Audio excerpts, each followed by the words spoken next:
Chapter 1499. How could she be joking? No matter how low Poplar Fruit's EQ was, he wasn't that stupid. Zheng Yujie had already acted so infatuated earlier, so how could Poplar Fruit believe that Zheng Yujie was joking? Yeah, I was joking. I was just teasing you.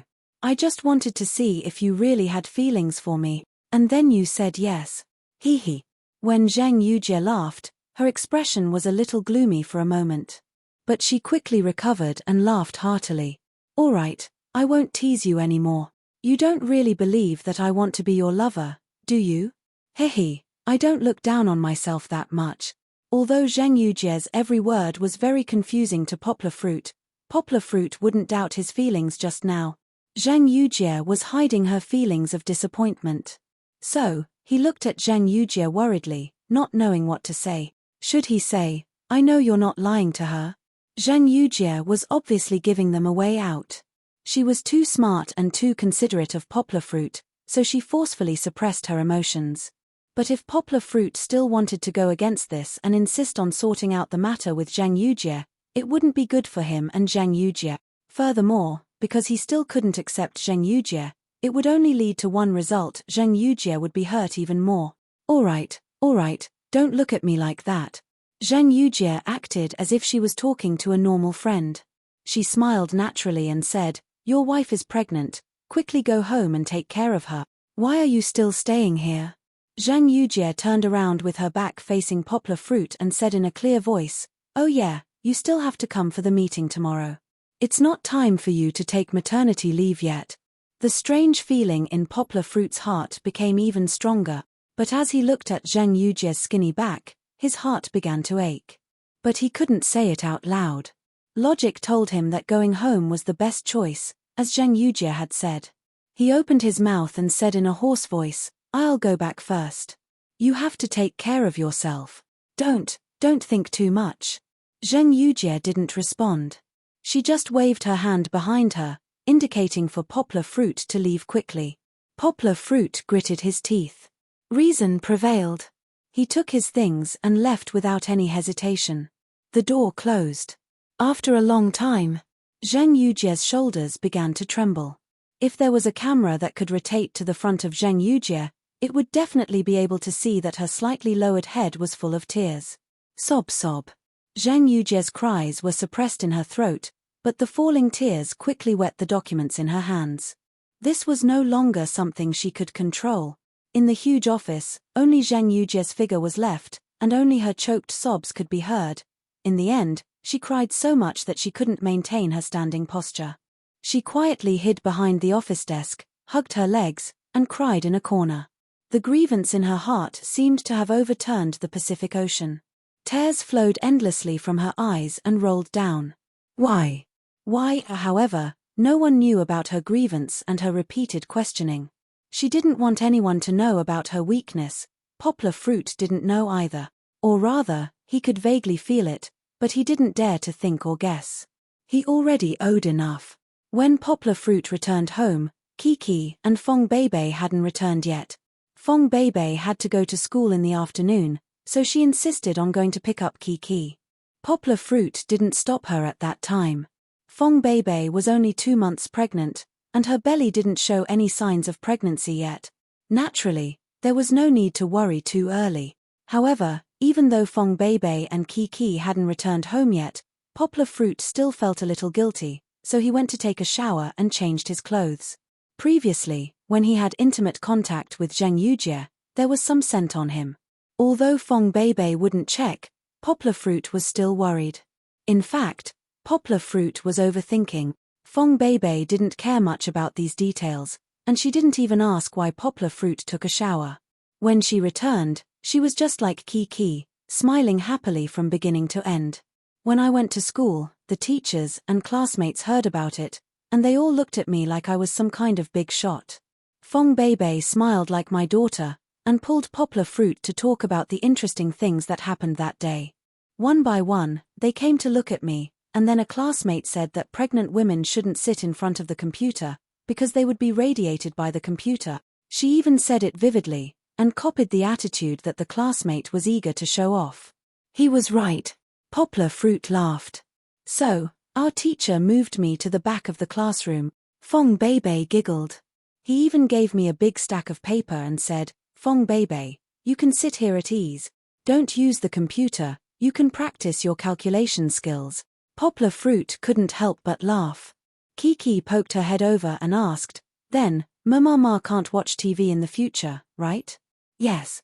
Not only can't you watch TV, you can't use your phone or iPad. Poplar Fruit pulled his daughter into his arms and laughed. Then you might as well kill me. Fong Beibei rolled her eyes and laughed. Of course, this was a joke between Poplar Fruit and Fong Beibei. Didn't he see that Fong Beibei was making a face at Poplar Fruit? That's quite tragic. Chichi, on the other hand, believed her. She looked at Fang Beibei with sorrow in her heart. She felt that it was scary to not have a television or anything like that. Could she not watch cartoons in the future? Don't listen to your father's nonsense. Actually, the radiation isn't that serious. Also, it'll be fine if you wear an anti-radiation suit. Fong Beibei laughed. Oh right, I need to call Shanshan and ask her to go shopping with me tomorrow to buy some clothes. As she spoke, she took her phone and walked to the side to make a call. She didn't think of asking Poplar Fruit to go shopping with her because Poplar Fruit was very busy. Also, it was boring to go shopping with Poplar Fruit. He couldn't give any advice about girls. As for the problem of money, that was even less of a problem. She had an unlimited overdraft of Poplar Fruit's card with her. Kiki stayed behind and chatted with her father about what had happened today. Grandpa and Grandma said that they're coming to visit me the day after tomorrow. They'll buy a lot of delicious food for me, and there'll be new Barbie dolls too. The little girl said happily. In her heart, she was already daydreaming about the happy days after her grandparents' arrival. Poplar Fruit smiled and rubbed the little girl's head. He understood the reason. His parents-in-law were mainly here to visit their newly pregnant daughter. Kiki was also one of their main targets. The elders wanted to serve Kiki well. They were worried that Kiki would be unhappy after the birth of a new brother or sister. In any case, they wanted Kiki to feel her importance so that her brother or sister wouldn't be bullied by her. Poplar Fruit knew that his daughter was kind-hearted, but he didn't intend to say it out loud. In any case, it was a good thing for the elders to care for their daughter more. I repeat, I'm really not torturing Sister Zheng. Xiao Han guarantees with his character. It seems that he doesn't have much character left. Chapter 1500. After returning home, because Fong Beibei did not notice his strange behavior at all, Poplar Fruit was finally relieved. He was also somewhat emotional. After all, he was not the kind of playboy who could cheat without batting an eyelid. This also strengthened his determination to be a good husband and a good father. To Poplar Fruit's relief, when he went to the company for a meeting the next day, Zheng Yujie did not mention the awkwardness and emotional entanglement that had happened the day before. On the contrary, Zheng Yujie behaved very normally. She talked to him as usual. When it was necessary to hit him, she hit him. When it was necessary to make a fuss, she made a fuss. She had a kind of carefree and unrestrained manner, as if nothing had happened the day before.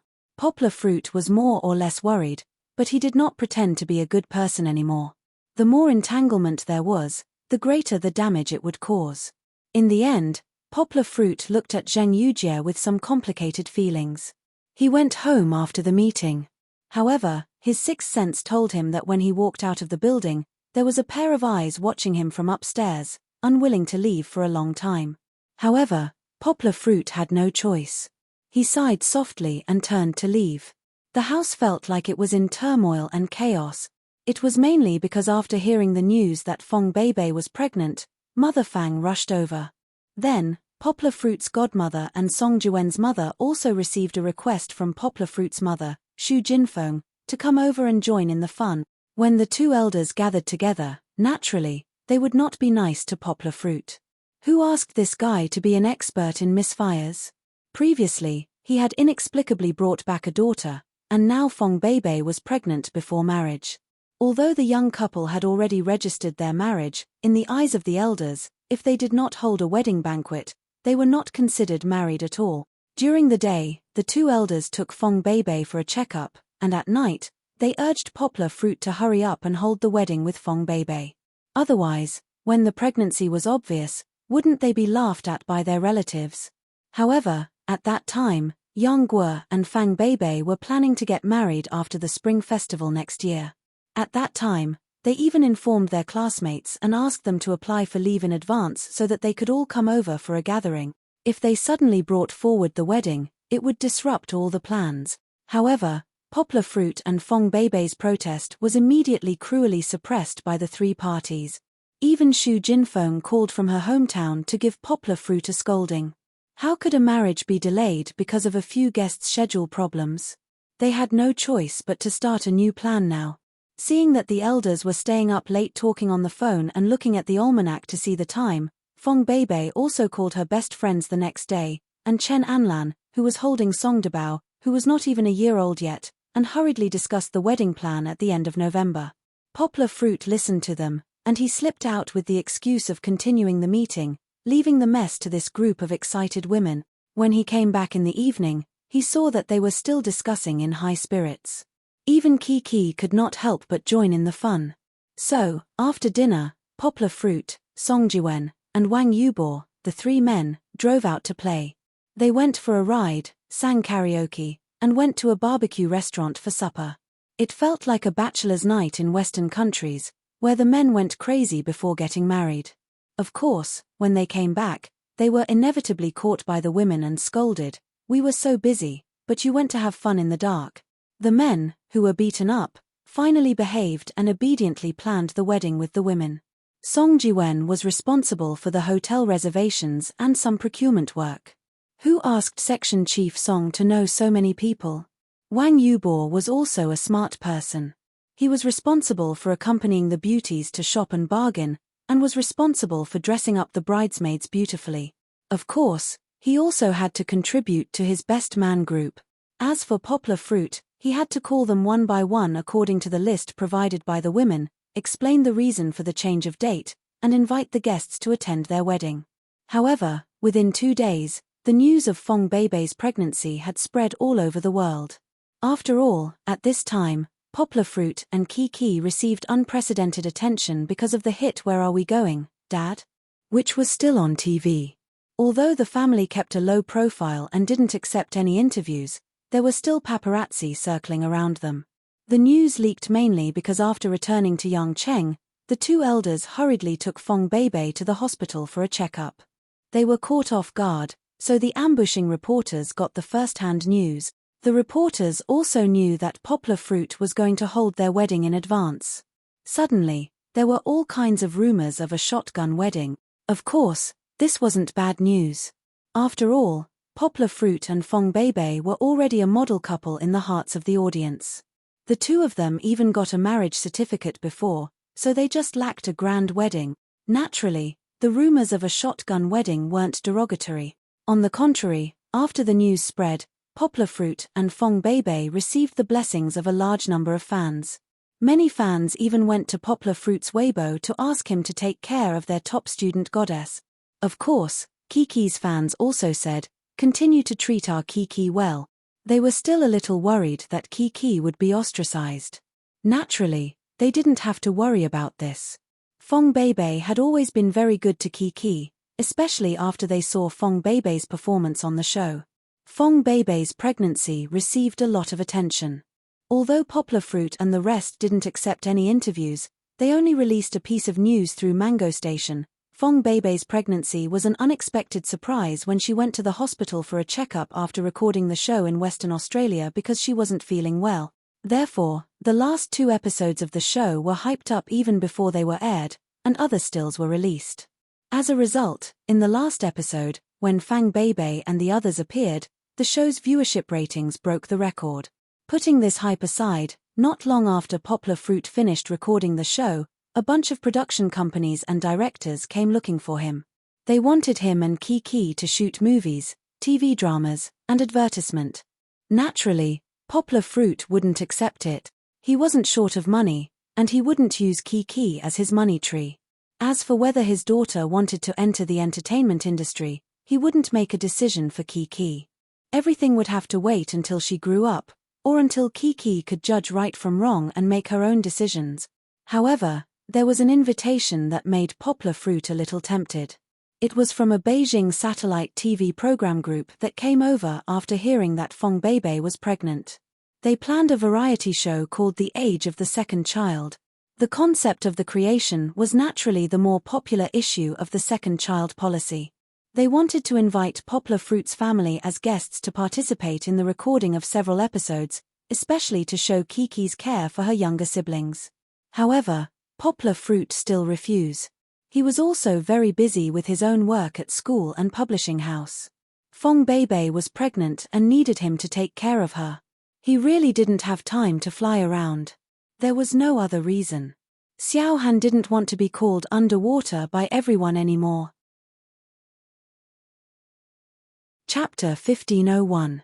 Time passed quite quickly, like quicksand between one's fingers.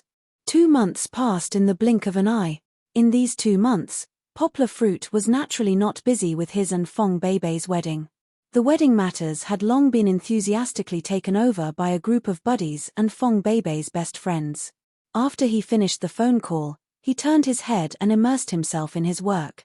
In school, Poplar Fruit taught diligently for a month. Previously, he had applied for leave and changed classes a lot. Due to his popularity, Poplar Fruit's classes were always full. Of course, many people did not understand the small languages taught by Poplar Fruit. Poplar Fruit, who had made time, also attended a few meetings in the school. The main content of the meetings naturally could not be separated from the Eurasian department that they had just started less than half a year ago. Although the Eurasian department had been brewing among the school's higher-ups for a few years before this year, after its first academic year, there were still many problems, big and small, that were not small. Small problems were still manageable. With Yang Guo, who could deal with almost all languages, as well as many outstanding talents hired from outside, those small problems in teaching could be easily solved. The big problems were a bit troublesome. The most direct problem was also one that they had considered when they were planning before. The popularity of the languages is very divided. There were big languages and small languages in foreign languages. Naturally, there were niche languages and even more niche languages that no one cared about. For example, there were many students who chose Hindi as their third language because Hindi was actually a very important market. For example, it had become the second largest overseas market for domestic mobile phone manufacturers after Africa. Now and in the future, the demand for Hindi language talents would definitely continue to rise.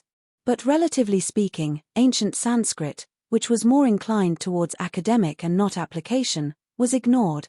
To be honest, the status of Sanskrit was definitely not low. For example, Latin, Greek, and the Chinese that we use are all among the oldest languages, and the number of documents in Sanskrit is second only to Chinese. However, it had indeed retired from the stage of history. Now, it only existed in academic and religious terms. Since 99.9% of them would not be able to use it after graduation, nor could they be converted into economic value, then what was the point of learning it? The students were very realistic, but no one could deny that their choice was wrong, because that was the truth. The market determined the demand, and economic benefits determined the academic path. Moreover, everyone had their own aspirations.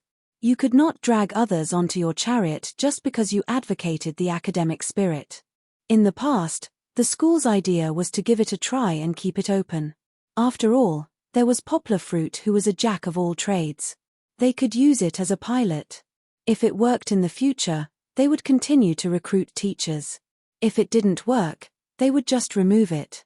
Therefore, even though many people came to Poplar Fruit's Sanskrit class, most of them came to see him or listen to his stories in simple terms. Only 5 people really chose his class, and among them, 2 of them were replaced. It seemed that they might not be able to last until the next semester. After all, the onlookers could laugh happily, but the real class had to take an exam.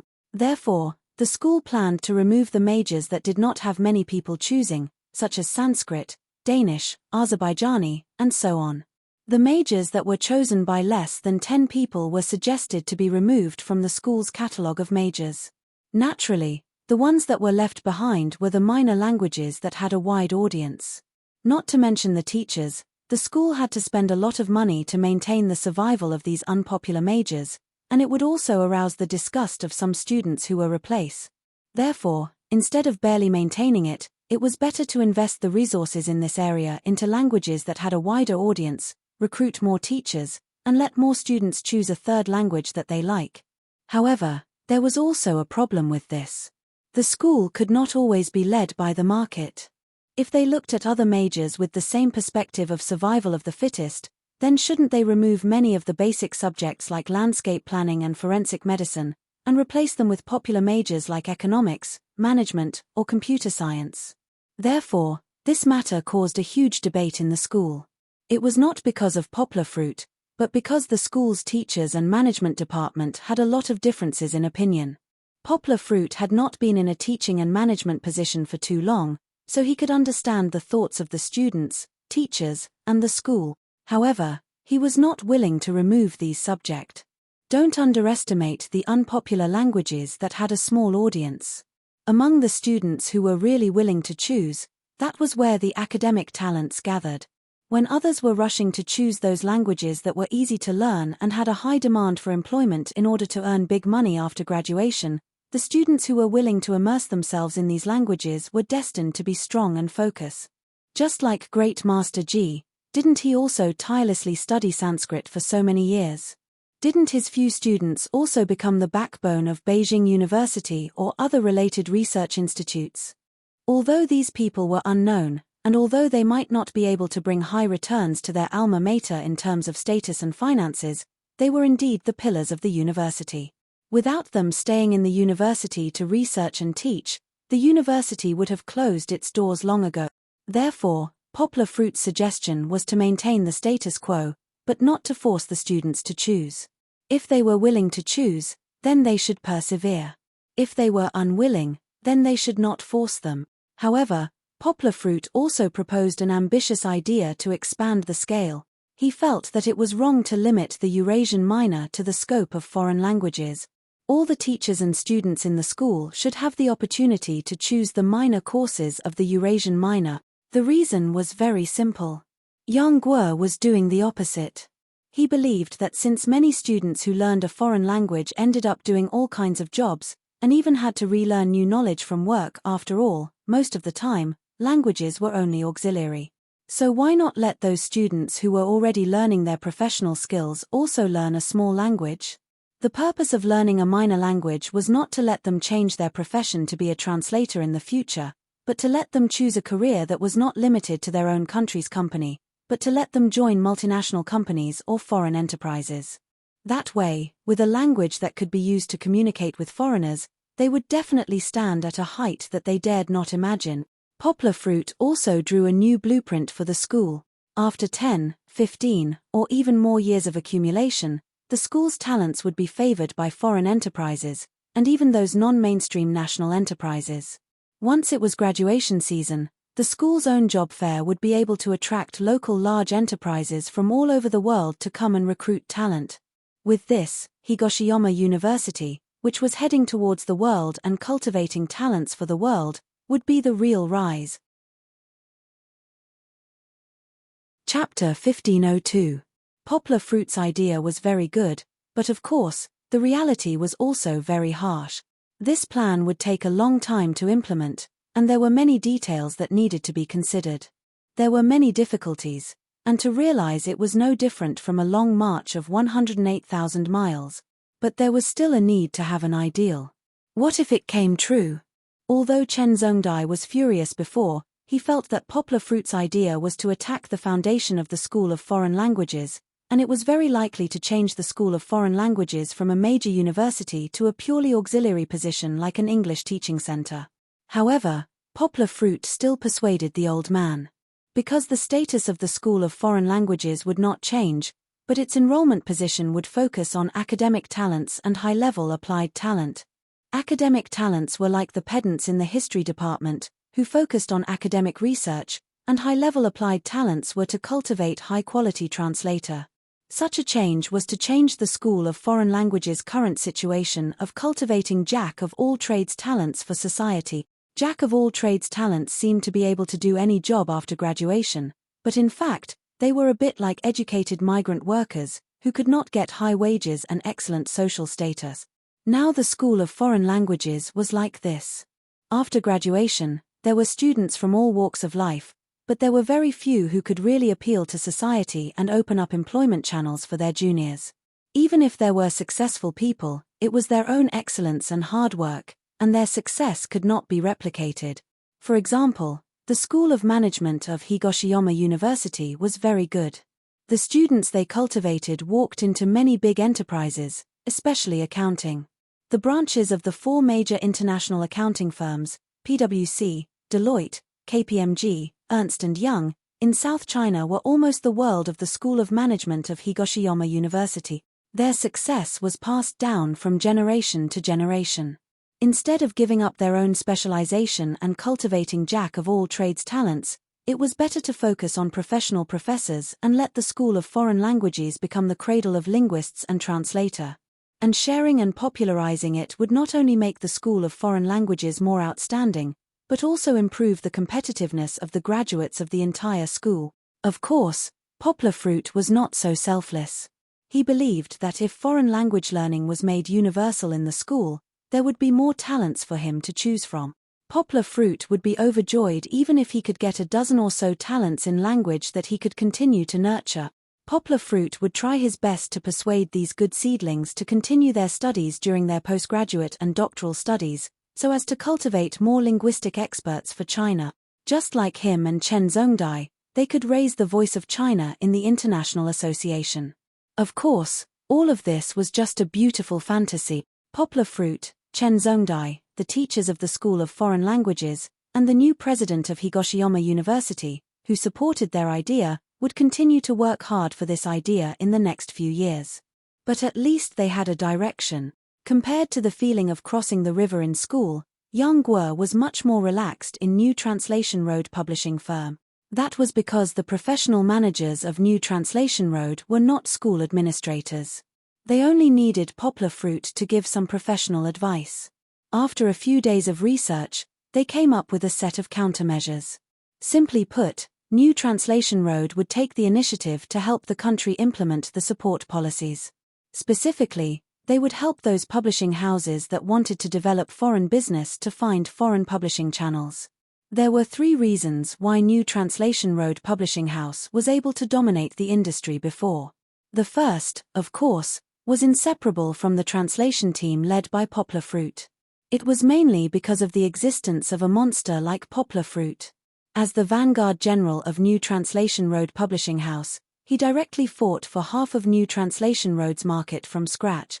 Even today, when New Translation Road had developed and expanded, Poplar Fruit's personal translation sales could reach more than 1/5 of the entire company's sale. It could be seen how great Poplar Fruit's contribution was. The second was that their management team was very outstanding. They could run around discussing business and doing marketing plans. The success of New Translation Road was definitely inseparable from their contributions. The third was the New Translation Road's publishing channel that the industry had always been jealous of. Although New Translation Road started with Amazon, Zheng Yujie had the foresight to jump out of Amazon's shackles.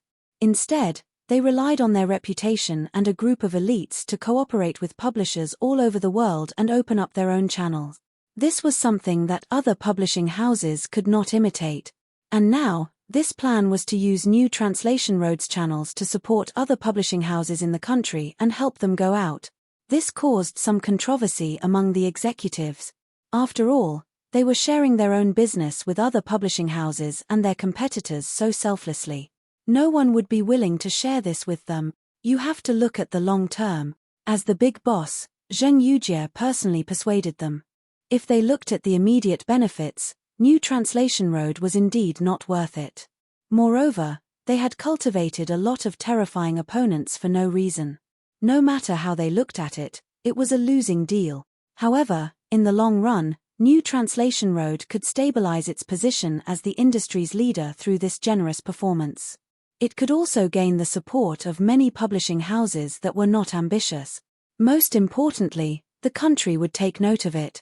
Zheng Yujie, who came from a political family, understood this principle the best. Supporting the implementation of the country's policies was equivalent to including New Translation Road, a private company, into the ranks of the country's regular army. New Translation Road, which was rooted in the country, definitely needed the country's favor. Not only was the country's policy tilted, but even when the country formulated new policies in the future, they would also consult New Translation Road, a three-good company, for their opinions. Being able to participate in the formulation of national policies was more valuable than publishing two best-selling books for New Translation Road. With the support of the country's policies, cultural exports had become the general trend. Instead of not cooperating, New Translation Road might as well take the initiative. Anyway, the market was so big that it would be difficult to divide the cake no matter how it was divided. The most important point was that New Translation Road also controlled two other factors for success. It also controlled Tengzun literature, a killer weapon that provided a steady stream of resources. New Translation Road would definitely not be caught by other latecomers. Of course, Zheng Yujie also said a reason that made Poplar Fruit overjoyed. Taking advantage of this opportunity, New Translation Road could really promote the model of dividing the translators. It could even set up an industry barrier to ensure that translators who contributed greatly could also get their own benefit. This was the importance of having the right to speak. Chapter 1503. The new translation path was progressing forward, and Yang Guo would naturally receive more honor and status.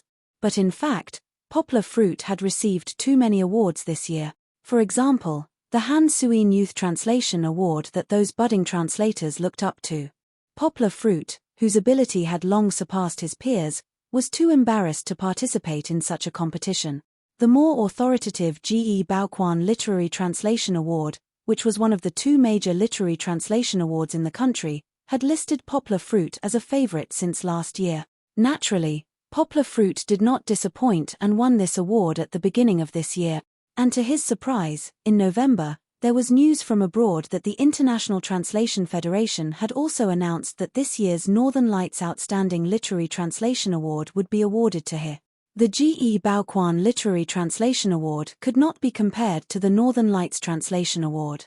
The latter was established by the International Translation Federation, also known as the International Translation Federation.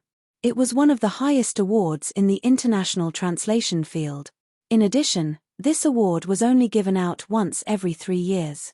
Before this, no Chinese scholar had won this award.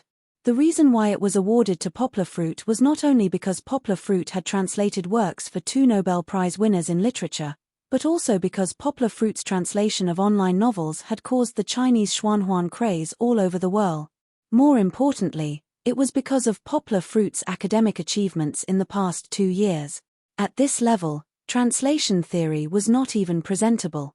Poplar Fruit's thesis published by Harvard and Monterey's Language_Learning at the end of last year was a primer that brought Poplar Fruit to the attention of the International Translation Federation.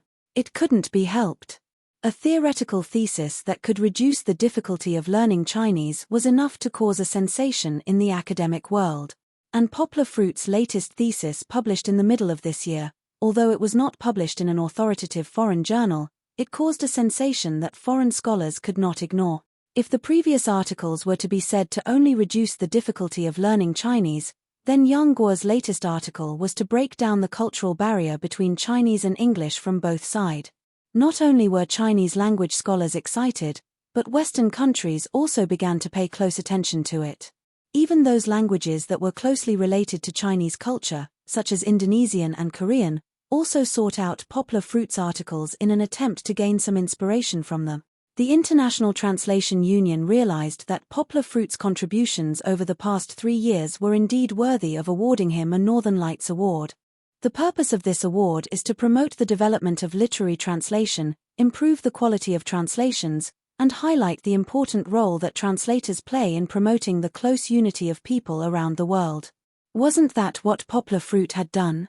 If he didn't win an award, there would be no justice. The news of Poplar Fruit winning an award caused quite a stir in the Chinese linguistics and translation circles. However, that was all. It was not the time for the award ceremony yet, and the media would not pay attention to such an unpopular award. But this news was enough to attract the attention of the Chinese Translation Association. After all, this award was much more important than the Ge Baoquan Award. The Ge Baoquan Award was only awarded because of Poplar Fruit's achievements a few years ago. His achievements in the past 2 years had not really been discussed by those big shots yet. It was not that Poplar Fruit was not good, but that Poplar Fruit was too young. It was also because of the issue of age that the International Translation Union took the lead in the Chinese Translation Association. Others had already given Poplar Fruit the highest award, so why were they still looking at the almanac from decades ago? Only then did the authorities realize that the young Poplar Fruit had quietly climbed to a peak that ordinary people could only look up to. The Northern Lights Award. Even some of the old scholars in the Translation Association could not help but be envious of it. But in the end, it was won by a young man. In comparison, they suddenly realized that their decades of experience were not as important as 2 theses written by a child. Should they give Poplar Fruit an award? For example, the China Translation Culture Lifetime Achievement Award. But this award was given to old translators. If a young man went up and won the Lifetime Achievement Award, how could the old translators hide their faces? Of course, there were also people who argued, there is no such thing in the award requirement. Who says that young people can't win awards?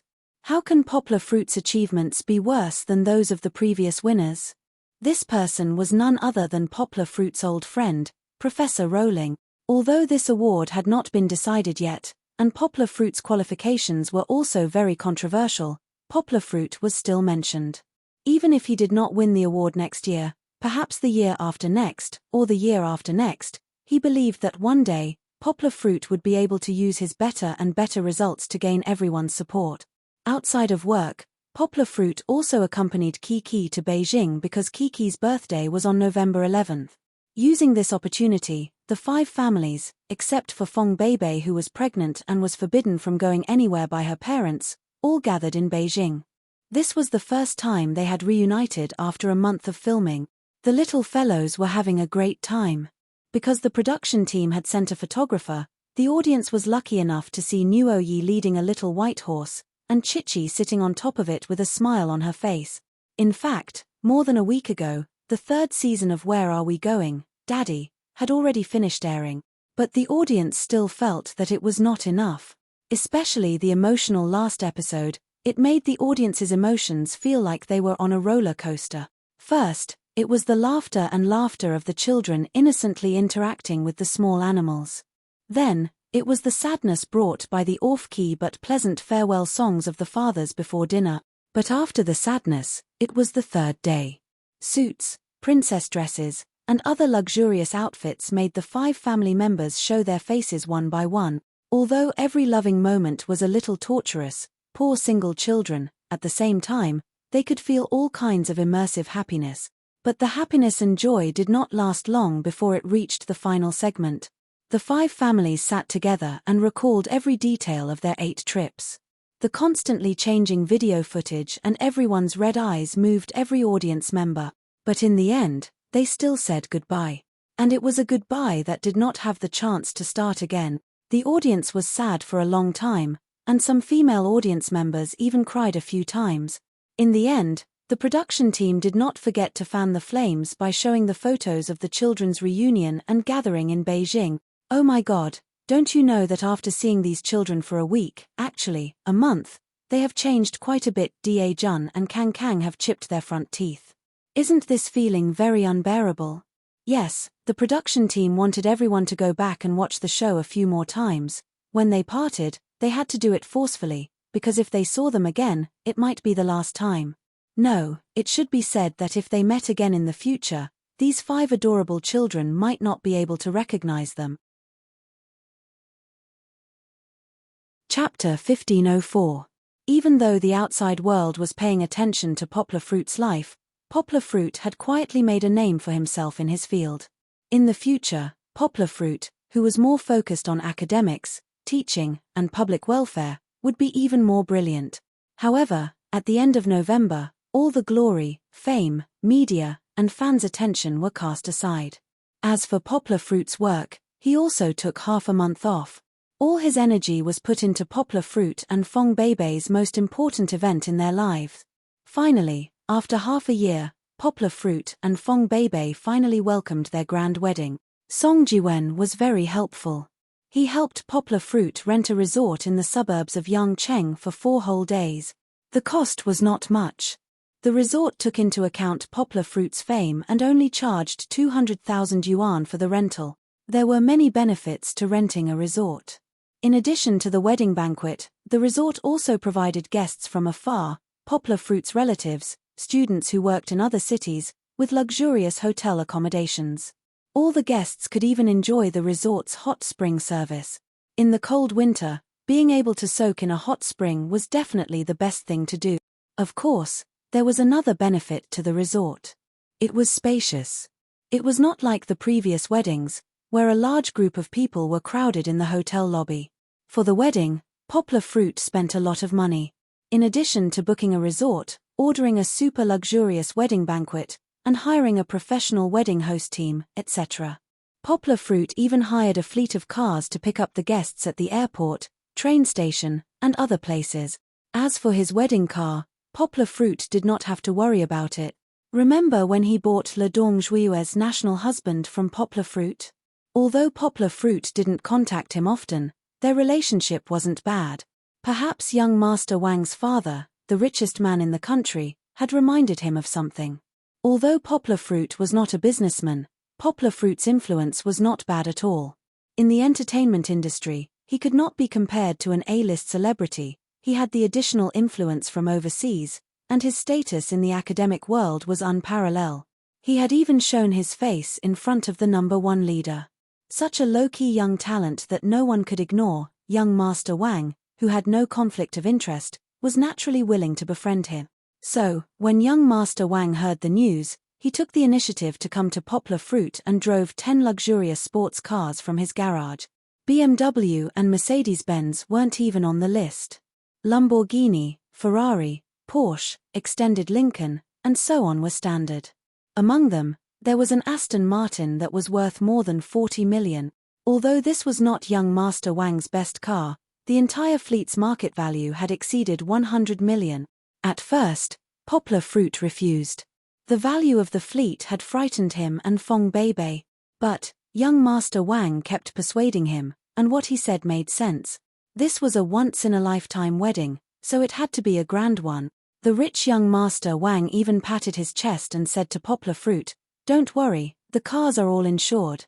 He didn't say anything inauspicious, but what he meant was that Poplar Fruit could use it as he pleased, and even if the insurance company didn't pay, young Master Wang didn't care about this small amount of money. Poplar Fruit only needed to refuel himself, and if Poplar Fruit didn't have a driver, he could find someone to do it for free. Alright, Poplar Fruit was indeed persuaded by young Master Wang. So, when such a long fleet of supercars appeared on the streets of Yangcheng, the entire city was in an uproar. One had to know that because supercars couldn't run in the city, such luxurious cars were not commonly seen in Yangcheng, a city with many rich people. What's more, they appeared in a group.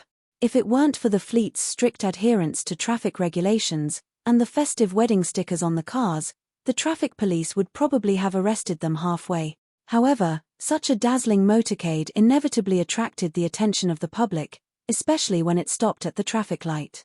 Weibo and WeChat moments were crazily flooded with these photos. Many people were guessing which big boss had organized this fleet of cars. But soon, paparazzi revealed that this fleet of cars was Poplar Fruit's bridal procession. Instantly, the number of people paying attention increased. People outside of Yangcheng also clicked their tongues in wonder. Why did the paparazzi's information come so quickly? Because Poplar Fruit was still a hot topic in the news, and people's interest in his life had not subsided. Poplar Fruit's wedding had been anticipated by fans since a month ago, so the paparazzi had been asking around for information about Poplar Fruit's wedding arrangement. What made them ecstatic was that Poplar Fruit wasn't like other celebrities who arranged their weddings in beautiful foreign islands like Fiji or Bali. Instead, he chose a domestic venue where they could do whatever they wanted. In fact, after Poplar Fruit booked the resort, the paparazzi already knew about it.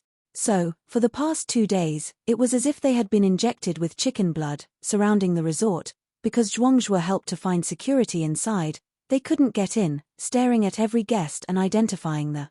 There was no need to mention the other 4 families whose fathers had gone. They had all arrived at the resort early in the morning. As the little host, Chichi happily received her little friends.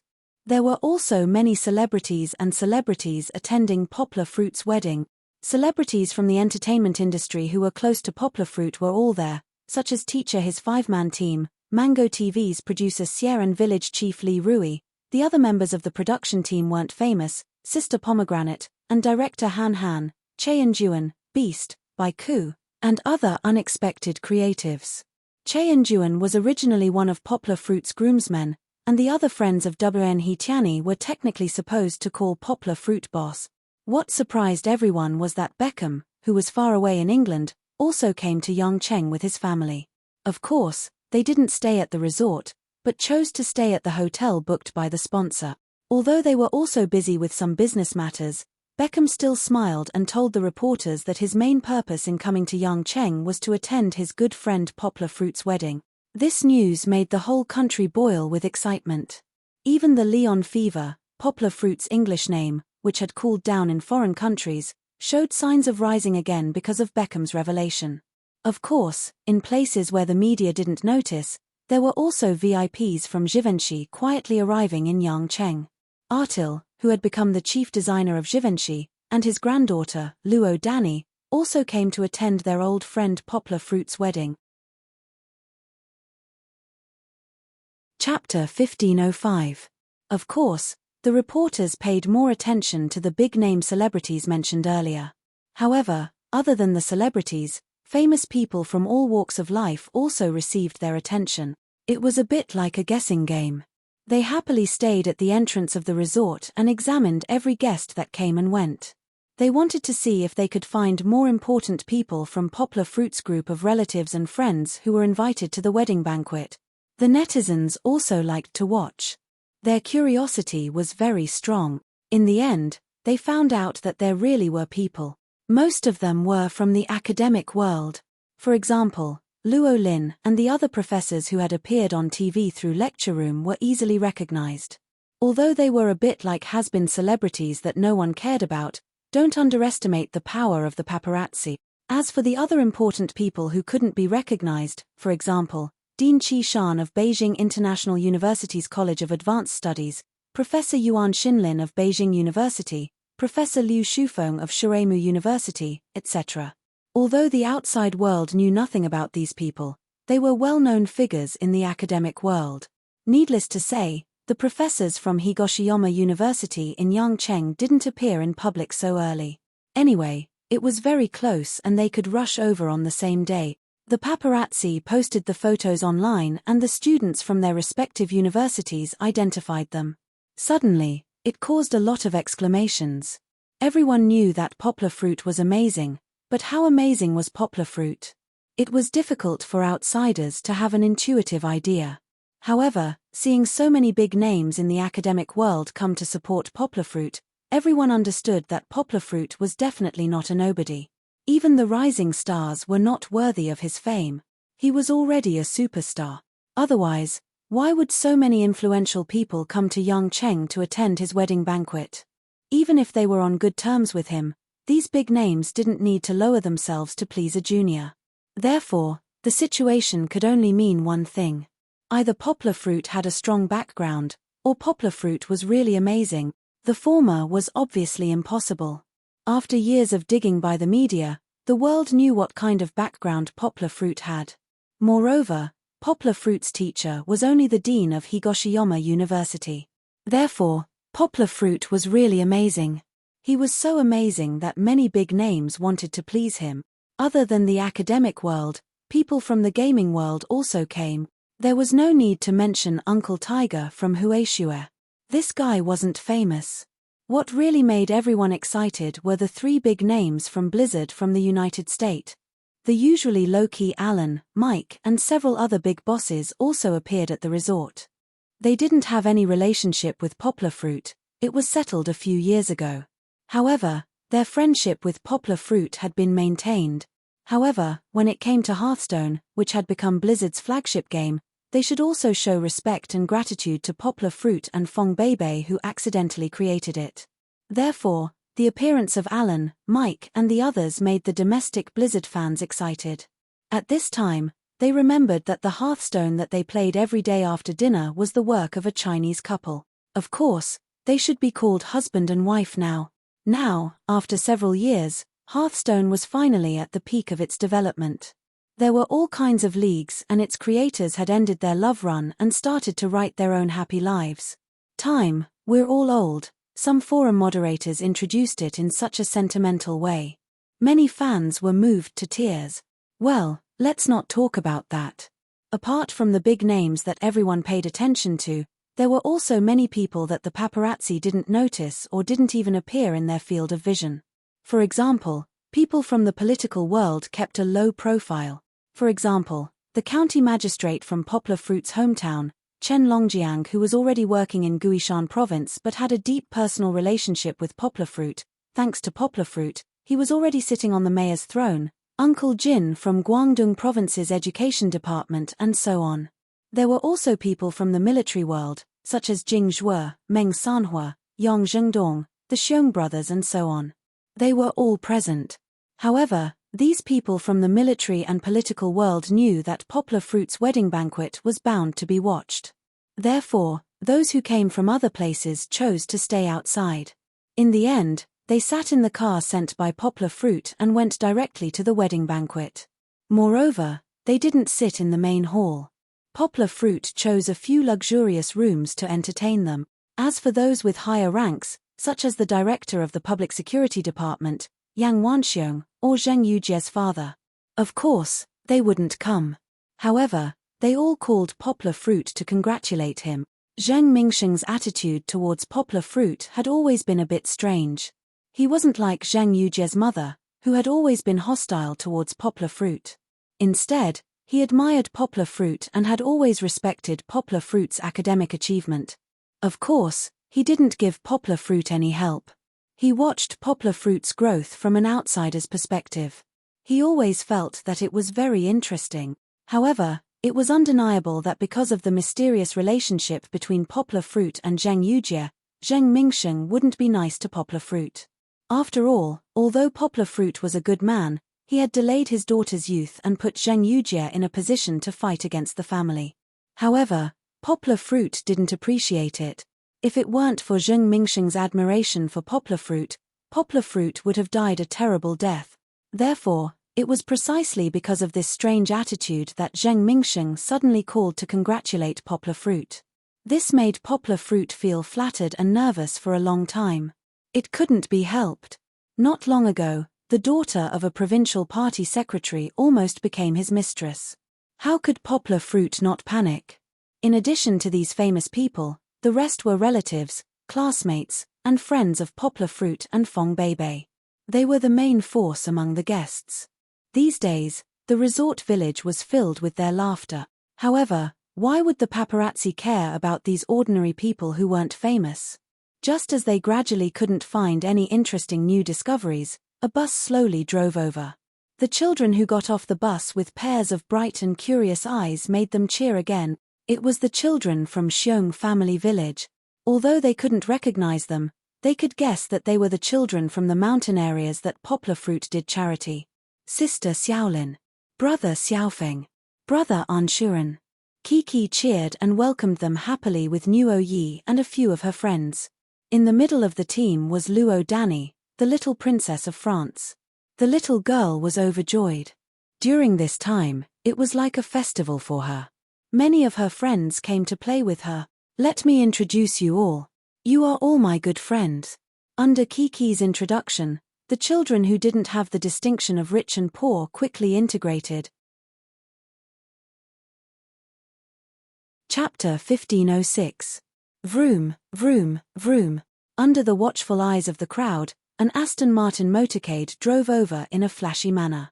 The colorful and dazzling cars almost blinded everyone's eyes. Of course, it was also because the roads in the Shonan district of Yangcheng were too narrow that the motorcade drove very slowly, giving the crowd the opportunity to stop and watch. The unique roar of the sports car's exhaust pipe was almost like a symphony of bass bubbles. This kind of sound, in the ears of car lovers, wasn't inferior to the classical music performed by a top international orchestra. However, this was actually used by Yang Guo and the others to replace the firecrackers that were commonly seen in wedding cars. Yang Cheng didn't allow firecrackers and fireworks. Moreover, no one would bear to set off firecrackers in a sports car that was worth millions or even tens of millions. Therefore, the quick-witted Prince Wang came up with this idea. Whether it looked like it or not, it was very flashy. He summoned all the people in the small town. "Wife, come out and see God." The effect was no less than what Wu Mangda had said in the Moonlight Cache. Under the watchful eyes of the crowd, the car stopped on a road. The drivers naturally stayed in the car. A few people carrying large cameras ran out of the 3 convertible sports cars. They were professional cameramen who had been borrowed from Mango TV to help with the program. Of course, Poplar Fruit still paid for it. However, it was also because Poplar Fruit had a good relationship with Mango TV and the basic staff of the program. Otherwise, even if he had the money, he wouldn't have been able to borrow them. As if rehearsed, the doors of the 5 cars behind opened at the same time with a click. 5 groomsmen in black suits walked out. Look at their exquisite high-end suits and shiny hair, they all had different hairstyles. Even without looking at their faces, one would think that they were all more handsome than the other. Of the 5 groomsmen, the one in the lead was of course Yang Guo's lifelong best friend, Song Jiwen. I don't know if there's a custom where groomsmen can only be unmarried, but I'll just pretend there isn't. He was the main groomsman, and he even had Yang Guo's wedding ring in his pocket. The second one was young Master Wang, who had joined in the fun with a sneaky smile. Young Master Wang had attended many celebrity weddings this year. Although he liked to flaunt his wealth in the past few years, he had been working hard to improve his image and expand his network. Of course, he didn't threaten Poplar Fruit to provide him with the opportunity to be the best man. However, since he proposed it, Poplar Fruit agreed. It was not a big deal. Moreover, Child Wang's personality was not bad, and he got along well with Poplar Fruit. However, he didn't know if the reporters would reveal that young Master Wang had taken the time out of his busy schedule to be Poplar Fruit's groomsman. Would that become the topic of gossip again? That was a story for another time. Young Master Wang wasn't the main point. He was just a bystander. Let's look at the groomsmen behind him. The third one was Che Enjuan. This was not surprising. Although Che Enjuan was a celebrity, he had always had a good relationship with Poplar Fruit. Naturally, he would not be absent from this important event in Poplar Fruit's life. The fourth one was a little too big. Fat Dragon. This guy's company was not doing well. Other than a few best-selling games, it had been declining for the past 2 years. However, the money they earned was still enough for them to spend. These guys did not have much need for money. Instead, they focused on their skills, so they didn't care. However, as Poplar Fruit's best friend when he was young, and as a relative and brother when he grew up, Fat Dragon was definitely qualified to be Poplar Fruit's best man. As for the 5th person, it was no surprise that it was Wang Yubo. Although Wang Yubo still called Poplar Fruit his teacher in school, after he started working, he was a good helper to Poplar Fruit. He and Lin Xingshan managed the charity fund very well. Of course, as Fong Beibei's best friend, Lin Xingshan was definitely going to be the bridesmaid. Her partner, Wang Yubo, was naturally going to be the best man. Naturally, it was very interesting. As the 5th best man, Wang Yubo's relationship with Poplar Fruit was not the furthest. In fact, the order of the best men had nothing to do with their relationship. Song Jiwen wanted to get the wedding ring, so he stood first without a doubt.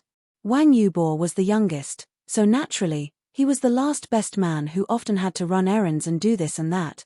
The best men's appearance was still not bad. Except for Fat Dragon, the other 4 were considered handsome. Song Jiwen was already very handsome.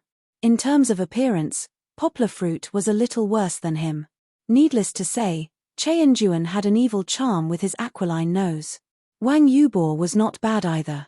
He was still the most handsome in the past. Therefore, the appearance of the 5 best men gave a great visual impact to the onlookers. Then, when they welcomed the groom in the white suit from the second Lincoln limousine, all eyes were attracted to him. There was a beautiful man in the Southern Kingdom. His appearance was as beautiful as a fairy. His clothes were whiter than snow. He was elegant and handsome. White clothes were not something that ordinary people could wear. But who was Poplar Fruit? 3 years ago, he was a new model who dominated the BA Lee Fashion Week. Today, Poplar Fruit, in addition to his handsome figure, also had a calm and elegant temperament. He was wearing a white suit. Not only did no one feel that it was out of place, but the golden dragon embroidery on the sleeves made him look like a noble gentleman. No wonder the girls and aunties in the small town were stunned. Although Poplar Fruit, who always refused to put on makeup, was still barefaced today, people were in high spirits. The groom was also jubilant today. He smiled until his face was flushed. It was like the peach blossoms on each other's faces. Of course, the good things had just begun. Surrounded by the 5 best men in black suits, Poplar Fruit smiled as he took a big bouquet of flowers from the Aston Martin in front of him. The 99 roses were so big that Poplar Fruit had to hold them with both hands. Wrapped in pink lace, the outer layer was a bright sky full of stars. In the middle, there were 99 red roses in the shape of a heart, bright as fire. There were also some contrasting white roses in the middle. The white roses formed the word I love you. Of course, the word love was a small heart shape. Child Wang took out a big stack of red envelopes from his pocket that Poplar Fruit had prepared. It seemed to be suitable for him to keep them. The red envelopes were long strips of red envelopes that were a little bigger than 100 yuan when spread out. Each one was stuffed to the brim. It looked very visually shocking. The function of the red envelopes was needless to say. They were the bridesmaids who firmly protected or detained the bride in the palm of their hands. They were the bridesmaids who needed to break through the key points and successfully rescue the bride. Seeing that everyone was ready, Poplar Fruit waved happily. Brothers, let's go. It was time to pick up the bride. Chapter 1507. Fong Beibei's house was in the alley behind the shop on the street. The car couldn't drive in, so Poplar Fruit walked into the alley, surrounded by a group of groomsmen. At this time, the small alley was already crowded. Fong Beibei's neighbors came out to join in the fun. Of course, there were also some Fong Beibei's relatives. They stayed behind to support Fong Beibei. Later, besides the bridesmaids and groomsmen, Fong Beibei's parents would sit in the bridal escort team. The others would sit in the reception team behind or drive their own cars to the wedding banquet together. Because it was overcrowded, Poplar Fruit and the others cupped their hands and smiled along the way, passing through the middle of the crowd. These onlooking neighbors didn't have a big red packet, but Poplar Fruit wasn't so stingy. The little brothers who followed him ran in front and back, carrying baskets full of small red packets and giving them out one by one. The money was not much. It was just a small red packet of 10 yuan. It was only enough to buy 2 bottles of water at the moment. However, it was still a token of the groom's appreciation.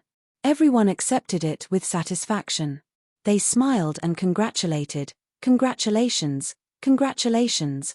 Under the care of the onlooking neighbors, they deliberately made a path for Poplar Fruit and the others to pass through the crowded alley neatly. But the real test had just begun. The door of the courtyard below was closed. But they could hear that Fong Beibei's nieces and nephews were laughing non-stop. Quick, pick up the bride. Song Jiwen ran over and knocked on the door as a pawn. Do you think you can pick up the bride just because you say so? Who knows if you are impersonating? What if you pick up the wrong person? Everyone was sweating when they heard this. How could there be impersonators in the bridal escort team? This wasn't a period drama where the wrong bridal sedan chair was married to the right man. Moreover, the girl who shouted, Chen Anlan, is it appropriate for you to argue with your husband like this? Then what do you suggest we do? Song Jiwen laughed. He also heard his wife's voice. However, Chen Anlan was originally the bridesmaid of Fong Beibei. This restless little pepper had slipped down. What should we do? Sisters, what do you think we should do? Chen Anlan seemed to be instigating the atmosphere among Fong Beibei's female relatives.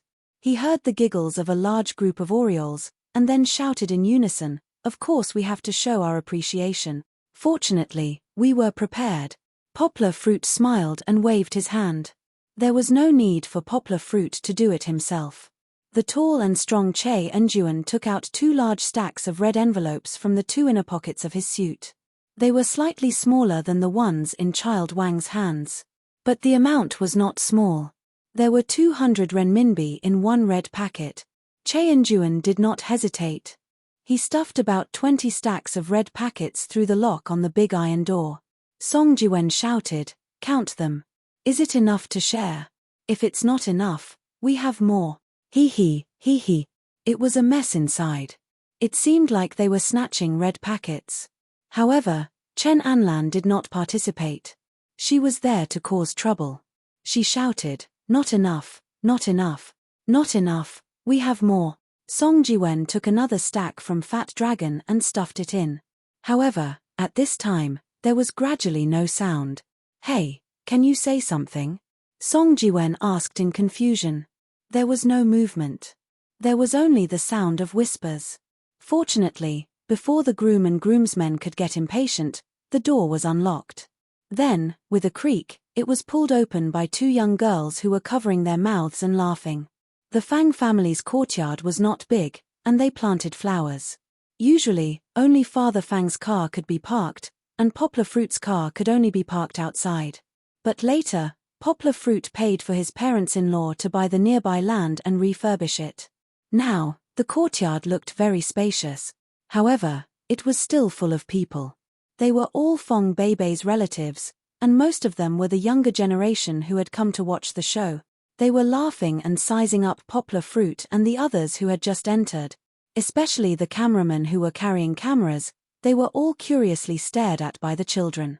With so many people, Poplar Fruit's red packet was actually not enough. However, just now, it was Chen Anlan who made things difficult for Poplar Fruit and the others. The Fang family's relatives were very satisfied with this son-in-law. "Hello, auntie, little sister." Poplar Fruit greeted the relatives on both sides. Although they were not familiar with each other, after all, they were a family.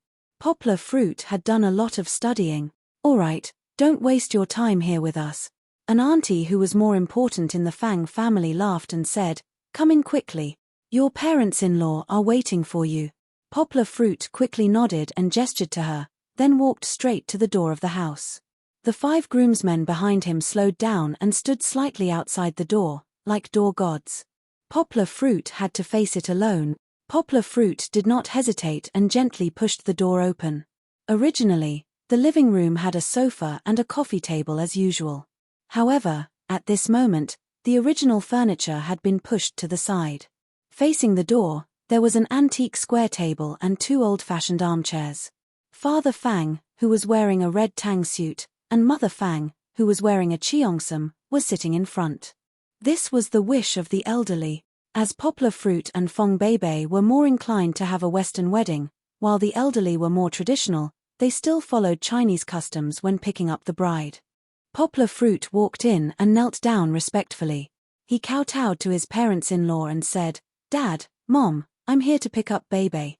Some people would say, "What era is it now? Why are you kowtowing to others?" But in reality, kowtowing did not mean that you were groveling and servile. Kowtowing also represented gratitude and respect. This was the custom here, and Poplar Fruit was willing to kowtow. After all, he was taking away the daughter that they had raised for more than 20 years. Poplar Fruit, who was also his father, understood how it felt. But Mr. and Mrs. Fang did not want to torture Poplar Fruit like before. They were polite, so they quickly let Poplar Fruit stand up. Mr. Fang asked Poplar Fruit to stand beside him and gently patted his hand. "Poplar Fruit, I'm very happy that you called me Dad," Mr. Fang said with a smile on his face. "Because, actually, I'm very relieved to hand my daughter over to you. When you first came here, your mom," he pointed to Mrs. Fang, who was next to him with tears in her eyes, and said, "She was impatient and did not let you in. She even made you stand outside for a day and a night." Poplar Fruit quickly said, "It's okay, Dad. Let's not talk about this anymore." He was mainly afraid that the elderly would feel awkward. After all, Mr. and Mrs. Fang were very cruel at that time and left poplar fruit outside. They even almost broke up the couple. I'm going home tonight.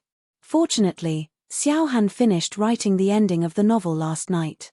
He will probably finish the novel on the first day of the Lunar New Year. In order to make everyone happy, I will release the ending on the first day of the Lunar New Year. Finally, I hope everyone will recommend and vote for me. Chapter 1508. It's okay to talk about it. Father Fang patted the back of Poplar Fruit's hand and smiled. I know you don't blame us. At that time, you stood outside for an entire night. Bei also cried in her room for an entire night. Father Fang sighed. At that time, we felt that you really loved my daughter. The only regret was your identity back then, right? There was a knot in your heart that you couldn't let go of. Poplar Fruit nodded. He could understand how Father Fang felt. If it were him, Poplar Fruit wouldn't be willing to let Kiki be someone else's stepmother. We didn't care about your reputation or your money. We just hoped that my daughter could find a man who truly loved her and cared for her, Father Fang said. Back then, we tested and criticized you for this purpose. Bei is very straightforward and naive. Sometimes, she's very stubborn.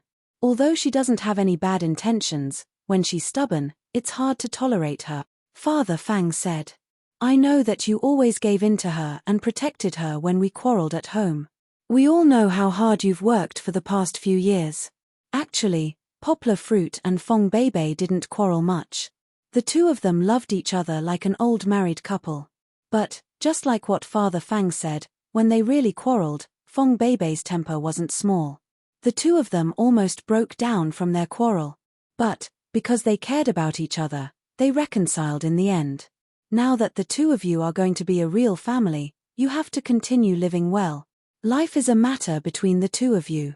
Communicate more about the big and small matters. If she's in the wrong, you tell her directly. When she's stubborn, you give in to her. After that, you can slowly communicate with her. She'll understand on her own. Father Fang rambled on, as if he had a lot to say. In fact, this was just another way that parents couldn't bear to part with their daughter when it was time to marry her off. This kind of sincere emotion was deep in his heart, and it was also revealed in his every word and every action. Fong Bei's mother had been crying for a long time. Although the wedding was just a ceremony, marrying off a daughter in modern times did not mean a permanent separation. On the contrary, because they lived close to each other, Fong Bei could come home often. However, only parents would be able to understand this kind of mixed feelings. Dad, Mom, don't worry, I will always be good to Bei. Poplar Fruit's eyes were a little red, he said loudly. Good, good. With your words, we can rest assured that you will take care of our daughter. Mr. Fang felt a lump in his throat. He patted Poplar Fruit's hand and pointed upstairs. Go. Father Fang choked on his sobs and couldn't say anything else. Poplar Fruit bowed deeply to the two old men and then began to walk upstairs. Outside the door, Song Jiwen and the other groomsmen quickly followed. They didn't take off their shoes. They didn't need to take off their shoes today. The first floor was over, and the second floor was full of fun. Fong Bei had already put on her makeup and a custom-made wedding dress in the bedroom. However, Poplar Fruit, who was in a hurry, couldn't see her, because she had been detained in the bedroom by Chen Anlan, Lin Xingshan, and the other bridesmaids. Kiki, Nuo Yi, Nina, and Xian, the four flower girls, were also hiding in the bedroom, giggling. Fong Bei's bridesmaids were also her best friends, Chen Anlan, Lin Xingshan, Liu Lei, and Liu Ruhua. The fifth bridesmaid was Fong Bei's best friend from university, a girl named Wang Yiru. Wang Yiru had gone to America to study in university, and now she was developing her career in America. However, this time, because of Fong Bei's wedding, she came all the way back from America. However, Wang Yiru wasn't gentle. She was also a carefree girl, and quickly got along well with everyone. At this time, she also shamelessly stuck her head out from the crack of the door, and giggled. Brother-in-law, hurry up and give me the red packet. Behind her, she couldn't stop giggling. Even Lin Xingshan, who usually spoke softly, shouted loudly, if you don't give us the red packet, Then leave the bride to us to be the wife of the fort. After saying that, they laughed and played together again. In the room, Fong Beibei sat on the bed and giggled. She looked at her 5 best friends, and the 4 little ones, who didn't want to be left out, mingled together. Although she really wanted to see Poplar Fruit, and also hoped that Poplar Fruit could see her beautiful appearance, she didn't have the slightest intention of helping her husband solve his problems because of the extortion of her sisters. She was now pregnant. Actually, it was only slightly more than 2 months, and it was just a little obvious. She should just sit back and watch the show calmly. Wait, don't be so quick to use the real thing. Song Jiwen quickly stopped Child Wang. He had experienced it once before, so he was very experienced. The few of them took out a stack of red packets from Fat Dragon that they didn't give out at the door. Poplar Fruit took it, and stuffed it through the crack of the door. He smiled and said, "Here are the red packets. Let us in to pick up the bride." However, after receiving the red packets, they locked the door first, and then shouted loudly, "Hurry, hurry up, sisters, open the red packets quickly. I want one too, I want one too." Kiki and the other little ones also shouted. "Hey, can you guys keep a low profile? We're still outside.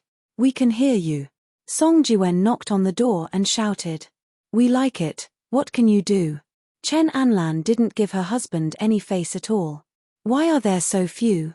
Seeing that there were only a few red packets in the red packets, the bridesmaids were dissatisfied and shouted, "So stingy. Don't open it, don't open it.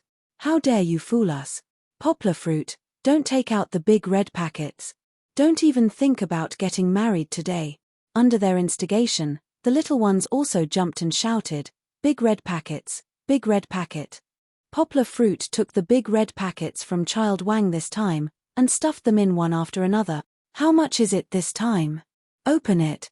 After opening the red packets, they screamed happily, "Wow, there's so much. How much money is there? 1, 2, 3, 38, 39. 39 meant forever. We're rich." There was laughter inside again. "Sisters, can you open the door?" Poplar Fruit asked helplessly. However, at this time, Kiki seemed to have turned into a scammer. She said, But we haven't." 5 big red packets were stuffed in, enough for the 5 bridesmaids, but the little ones didn't get any. "Why do little kids need red packets?" Song Jiwen laughed. "What little kids?" Chen Anlan said unhappily. "Yes, that's right, everyone here is one of us." Liu Ruhua shouted loudly, "Hurry up and give us the red packets, give us the big red packets, we still have 4 little friend." Chapter 1509. Hee hee, hee hee. Kiki had completely betrayed her dearest father and joined a group of bandit aunties. She led her friends in an uprising. "We want red packets, big red packet." Thank goodness they were prepared. Poplar Fruit gritted his teeth and sighed. He waved his hand and took the last stack of red packets from Child Wang. He said in a pleading tone, "This should be enough, right? I don't have any more." They had the money, but they did not have enough red packets. How could they stuff an endless amount of red packets into their pockets? Chen Anlan smiled proudly and distributed the red packets to the cheerful flower girls. He said, "That's enough. Aya, look at how scared you are. We're not bandits. That's not what you said when you asked for red packets. Then open the door quickly." Song Jiwen shouted. Young Master Wang stood at the back. Today was an eye-opener for him. In the past, when he attended weddings, he only saw polite people or businessmen who pretended to be cultured. When had he ever seen someone make things difficult for the groom? Therefore, as a spectator, he did not say anything and just watched happily. It's not that simple. Chen Anlan turned into a demon king this time. He led the bridesmaids to stop the groom and the best man from attacking. "You took the red packets. What's wrong?" Song Jiwen shouted. "Why are you in such a hurry? Are you the groom or is Poplar Fruit the groom? Go away." Little Pepper was still unforgiving even though she was married. She shouted fiercely, "Poplar Fruit is not in a hurry." Poplar Fruit had no choice but to do it himself. He walked up and smiled. "All right, Anlan. What do you need? Just tell me." 2 murmurs could be heard from inside. Soon, the discussion was over. Chen Anlan's voice came again. You gave the red packets. Material gratitude is not bad, but what about the spirit? Why don't I see any gratitude from you? In terms of material things, how could he be grateful? This was clearly asking for a bribe. Poplar Fruit shook his head and asked, All right, what do you want? Tell me. As soon as he said that, Wang Yiru shouted impatiently, Sing for us. However, her mouth was immediately covered. It seemed that the bridesmaids did not expect Wang Yiru to make such a request. What's wrong?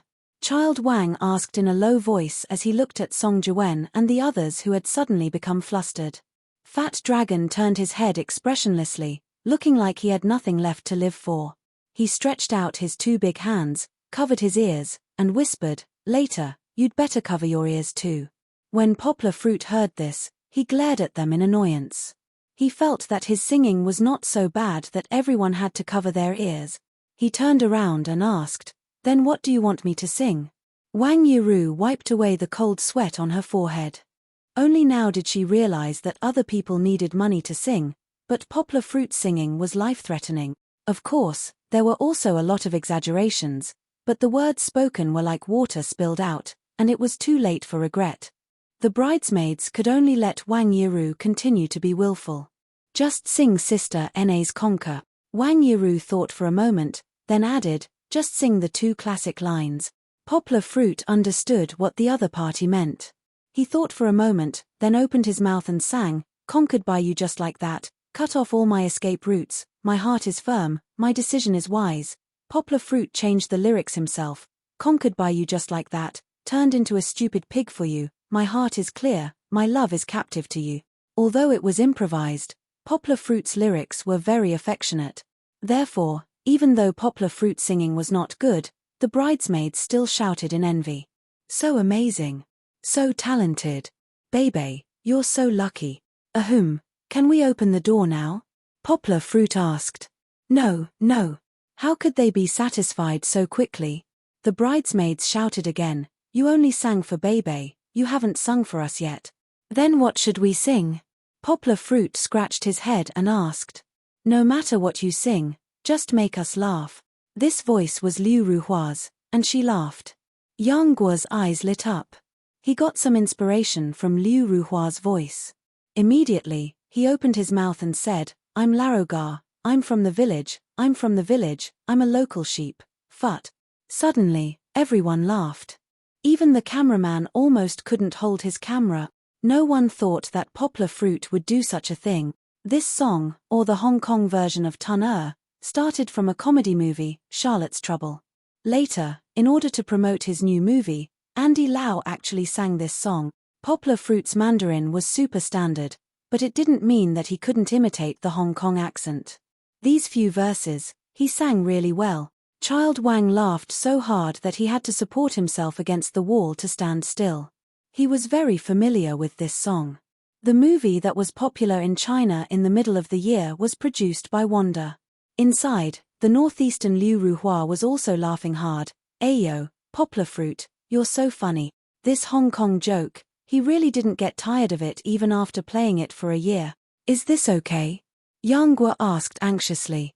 He had already tried so hard to sing, so shamelessly imitating the Hong Kong people. Could it be that the difficulty of picking up the bride was going to continue endlessly? Ahem. The eldest sister Chen Anlan calmed down first. She coughed lightly and said, Open the door. The door to the bride's bedroom was opened, and the first thing they saw were the 5 beautiful bridesmaids dressed in the same light pink gowns. Of course, there were also the little ones in the middle who kept blinking their curious eyes. Daddy. Chichi ran over happily, as if she wasn't the one who had tricked her father just now. Hee. Poplar Fruit patted his daughter who was also very beautiful in the princess dress. He naturally wouldn't argue with the little girl, but today's main character wasn't Kiki. Wait a moment. Chen Anlan led the 5 bridesmaids to the door and said, We have something to say. As if rehearsed, they said one sentence after another, although you passed our test. You will also successfully pick up the bride. But, you have to remember, always be good to our baby. You can't relax your expectations of yourself after marrying her home. We will always be watching you. They said it very smoothly, and it felt quite funny to hear them say one sentence after another. Poplar Fruit didn't dare to laugh. He nodded and said, of course, of course. Finally, after going through a lot of hardships, Poplar Fruit finally walked in. With just a slight turn, he saw his bride smiling shyly under the beautiful wedding dress. Chapter 15:10. If Fong Beibei, who appeared in the last episode of Where Are We Going, Dad, brought Poplar Fruit back to the past, it was the beauty of summer when they met. Today, Fong Beibei, who had been mysterious until now, was wearing a wedding dress that was as white as the clouds in the sky, brought Poplar Fruit into a dreamlike fairyland. Perhaps she was really the goddess in his dreams. When he was young, even before his childish fantasy ended, there was already such a fairy-like beauty in his dreams. She wore a white dress and stepped on white auspicious clouds. She came with a warm smile and a holy halo. Poplar Fruit knew that Fong Beibei's dress was custom-made by a famous wedding dress workshop in Ba Li as early as half a year ago. At that time, it was he who helped find it. Artil did some work, but Poplar Fruit didn't participate in the process. It was all done by Fong Beibei and her friend. Although the wedding dress workshop in Ba Li was not as famous as Vivian's wedding dress, which was often hyped up by celebrities, it was not bad at all. Look at their workmanship. They made the wedding dress into a beautiful cloud. The wedding dress was strapless.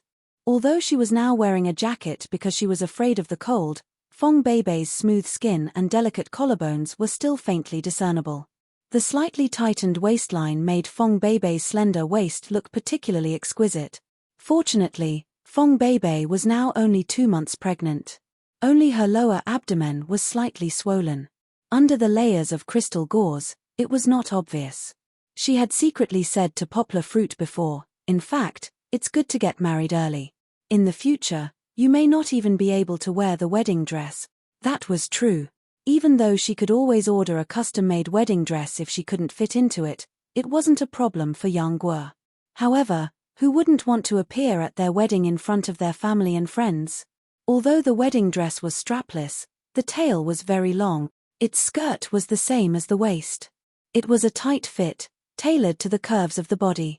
The front of the skirt was just enough to cover the soles of the feet, and it didn't look too dragging.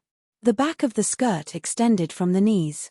The long tail, the chiffon fabric was very light and soft. It was holy and light like the clouds. It was not like the thick and heavy wedding dress in people's impression. To a certain extent, the tail affected the movement of the dress. However, at the wedding, with or without a tail, and with or without a tail, a long tail and a short tail were all different feelings. Fong Beibei's slender wedding dress with a tail looked very grand and formal at first glance. As for the flexibility, they didn't have to worry too much. They let Kiki and the others be the flower girls, not only to carry the flowers, but also to be responsible for the tail. After talking so much about the design of the wedding dress, Poplar Fruit was looking at the person wearing the wedding dress. He looked at her in a daze, and the love in his eyes was about to overflow. This was the woman who was going to grow old with him hand in hand. What's wrong?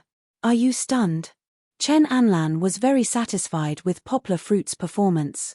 After all, the women spent a lot of time picking out the designer's samples. Then, the designer from Givenchy helped to measure the data. It took a long time. At this time, Yang Guo came back to his senses. He smiled, walked up, stretched out a hand, and gently pulled Fang Beibei up from the bed. Fong Beibei was already wearing high heels, but there was still a gap between her and Poplar Fruit's height. Poplar Fruit gently held Fong Beibei's face, and gently stroked it as if there was no one else around. His eyes were full of love, and he smiled and said, "Baby, you're so beautiful today." Under the lead of the shy Nuo Yi, the little guys began to cover their faces and scream. Fong Beibei's breath smelled really good, and her bright skin and pink lips with a little lip gloss were like a painting. Poplar Fruit couldn't help but kiss her like the little guys said. Before the wedding, we can't kiss the bride, right?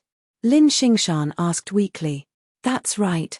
Poplar Fruit laughed, and then let go of Fong Beibei's face. He turned around and gently held Fong Beibei's gloved hand. Let's go, let's go. Poplar Fruit was full of heroism, and he waved his hand and said. The wedding procession set off again. Poplar Fruit, Fong Beibei, Qi, Nuo Yi, and Xianxian Nina sat in the second most spacious Lincoln limousine. The value of the Lincoln was definitely not comparable to the first Aston Martin, but how could a sports car fit so many people? And relatively speaking, the Lincoln limousine was more suitable for the bride and groom.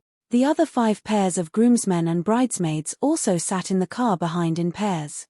The fleet of luxury cars, the fleet of cars behind them, and the cars driven by their friends and relatives, totaled up to more than 20 cars. Fortunately, they had avoided the rush hour. Otherwise, they would have been stuck on the road. Luckily, once they got on the highway, they could have a smooth journey. At the wedding venue of the resort, there were many chairs set up on the lush grass. These were the seats for the relatives and friends who had witnessed the wedding. Just like the Western-style weddings that people often saw in movies and TV shows, there would be a priest who would help preside over the ceremony, and then the wedding banquet would be held indoors. There was no church here, and Poplar Fruit and Fong Beibei also preferred to hold their wedding outdoors, so they moved to the lush grass. The weather was sunny today, and the sky was blue. The sun also warmed the air, making it very suitable for holding an event outside.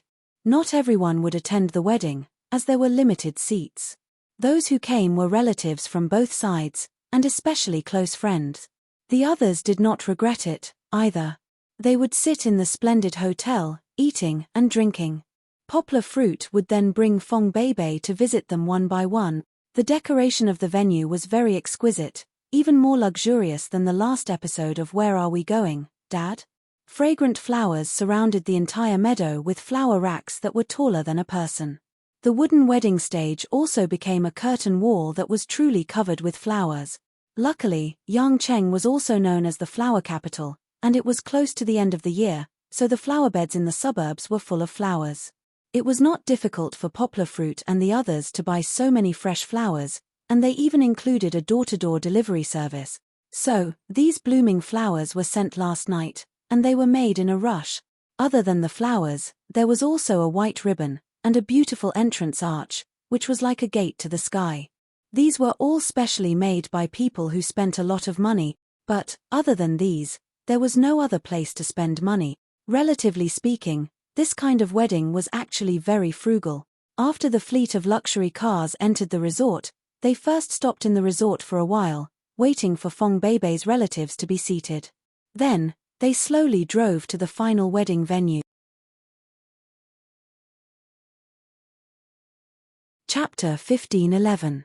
Dang, dang, dang, dang, dang, dang, dang, dang. As the tune rang out, everyone turned their heads around.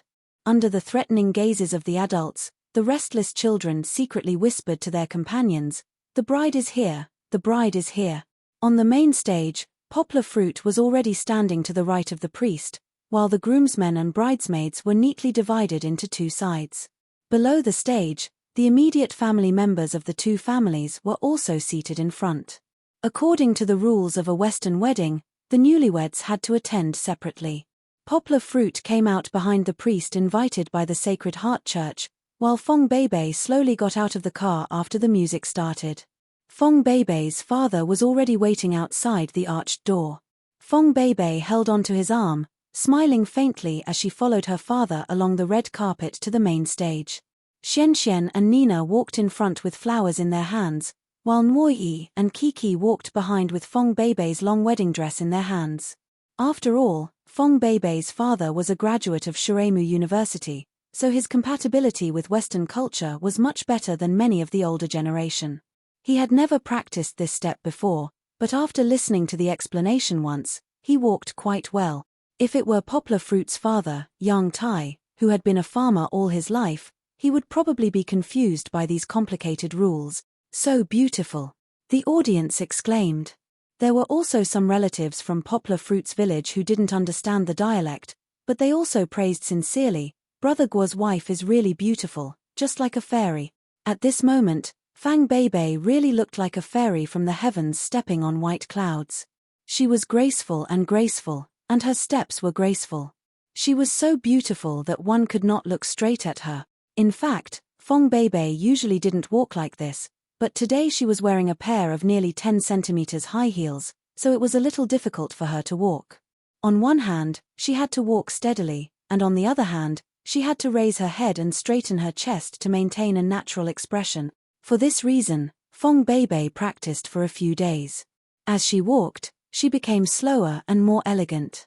Poplar Fruit had some complaints about this, because it was not suitable for pregnant women to wear high heels. On one hand, it was unsafe, and on the other hand, it would increase the burden on the waist and abdomen. However, one should never underestimate a woman's pursuit of beauty. Even the mild-mannered Fong Beibei was being stubborn for once. Today was her big day, the most important moment of her life. She wanted to appear in front of everyone in her most beautiful state, especially in front of Poplar Fruit.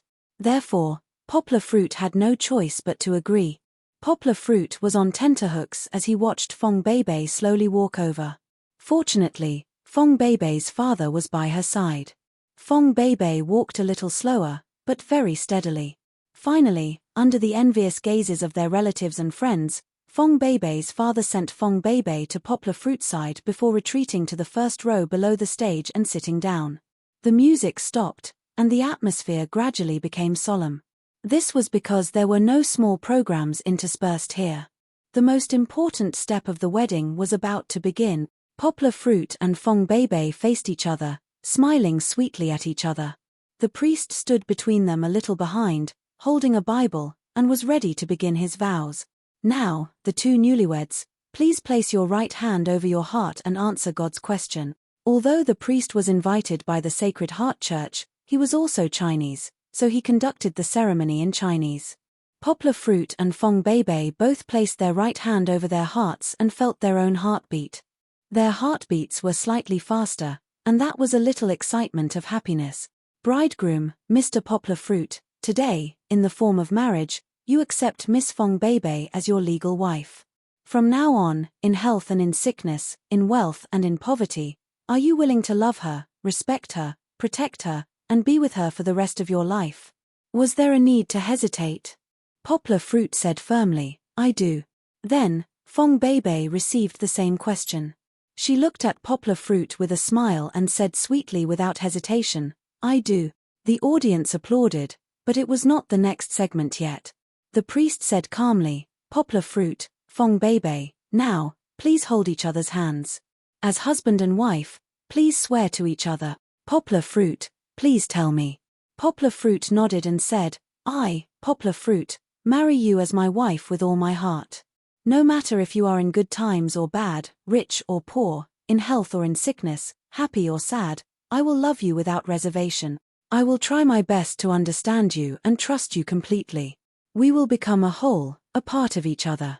We will face everything in life together, share our dreams, and spend the rest of our lives as equal and faithful partners. Fong Beibei was the same. I, Fong Beibei, marry you with all my heart. The oath was a little long. She was not as good as Poplar Fruit to recite it accurately, but Fong Beibei had already memorized it. Finally, the oath was over, and the priest smiled. He announced, now is the ceremony of exchanging rings. Rings are a symbol of marriage. Their perfect rings represent life and love, symbolizing eternal love. Poplar Fruit, please put the ring on the bride's hand. Behind him, Song Jiwen opened the small box that he had been holding in his hand for a long time and stretched it in front of Poplar Fruit.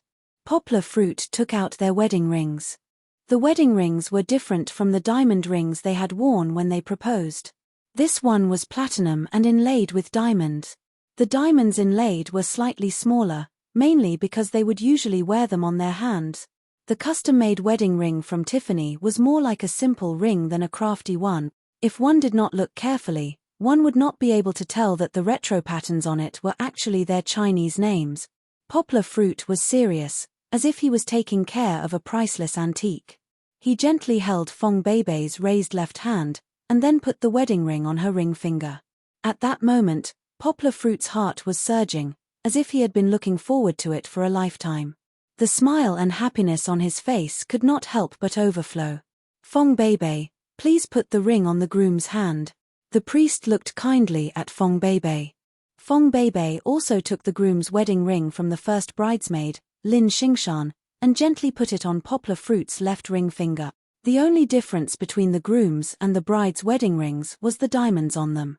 The groom's ring had 4 small blue diamonds, while the bride's ring had 4 small pink diamonds. These pure-colored diamonds made the value of the 2 wedding rings add up to nearly 1,000,000 yuan. After exchanging the rings, the priest smiled and nodded slightly. He said, "Poplar Fruit, you can kiss your bride now." Bang bang. The ribbons fluttered, and the music started.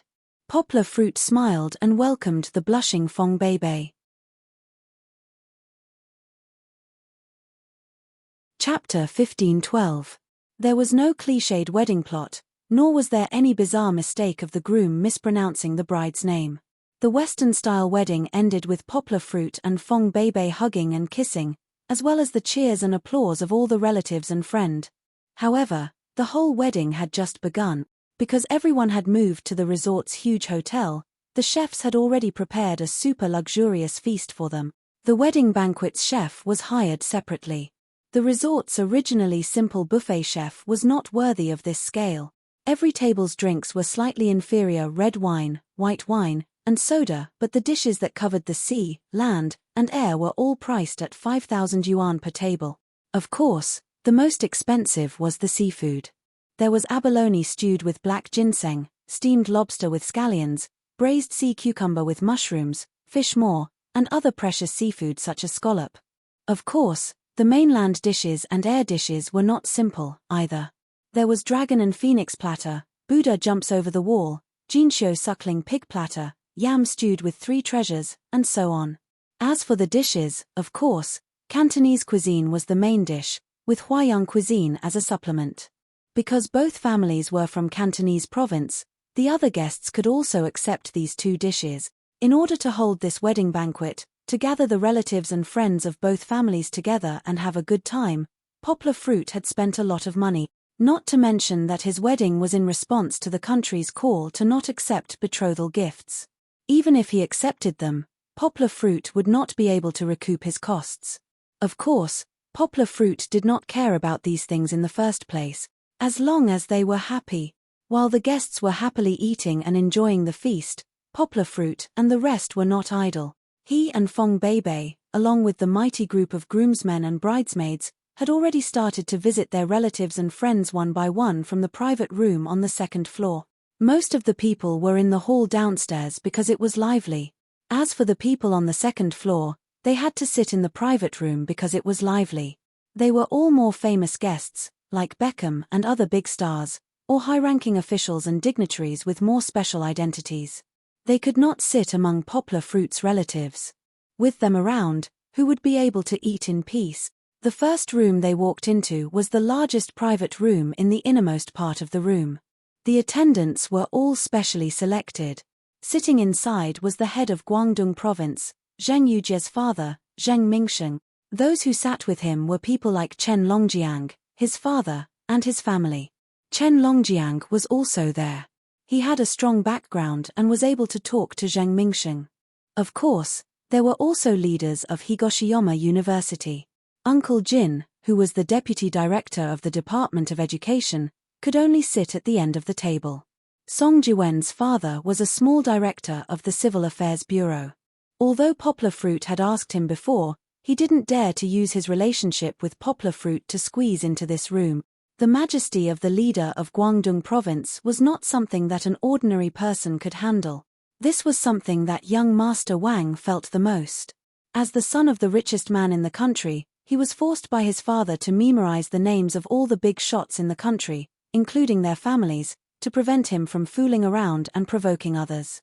Not to mention others, he still knew Zheng Mingsheng, who often appeared on TV, and He Jiuming was a general who guarded a region. Young Master Wang, who relied on his thick skin to get the position of best man, suddenly understood why his father asked him to have a good relationship with Poplar Fruit. Of course, young Master Wang's shock was ignored. Let's talk about Poplar Fruit.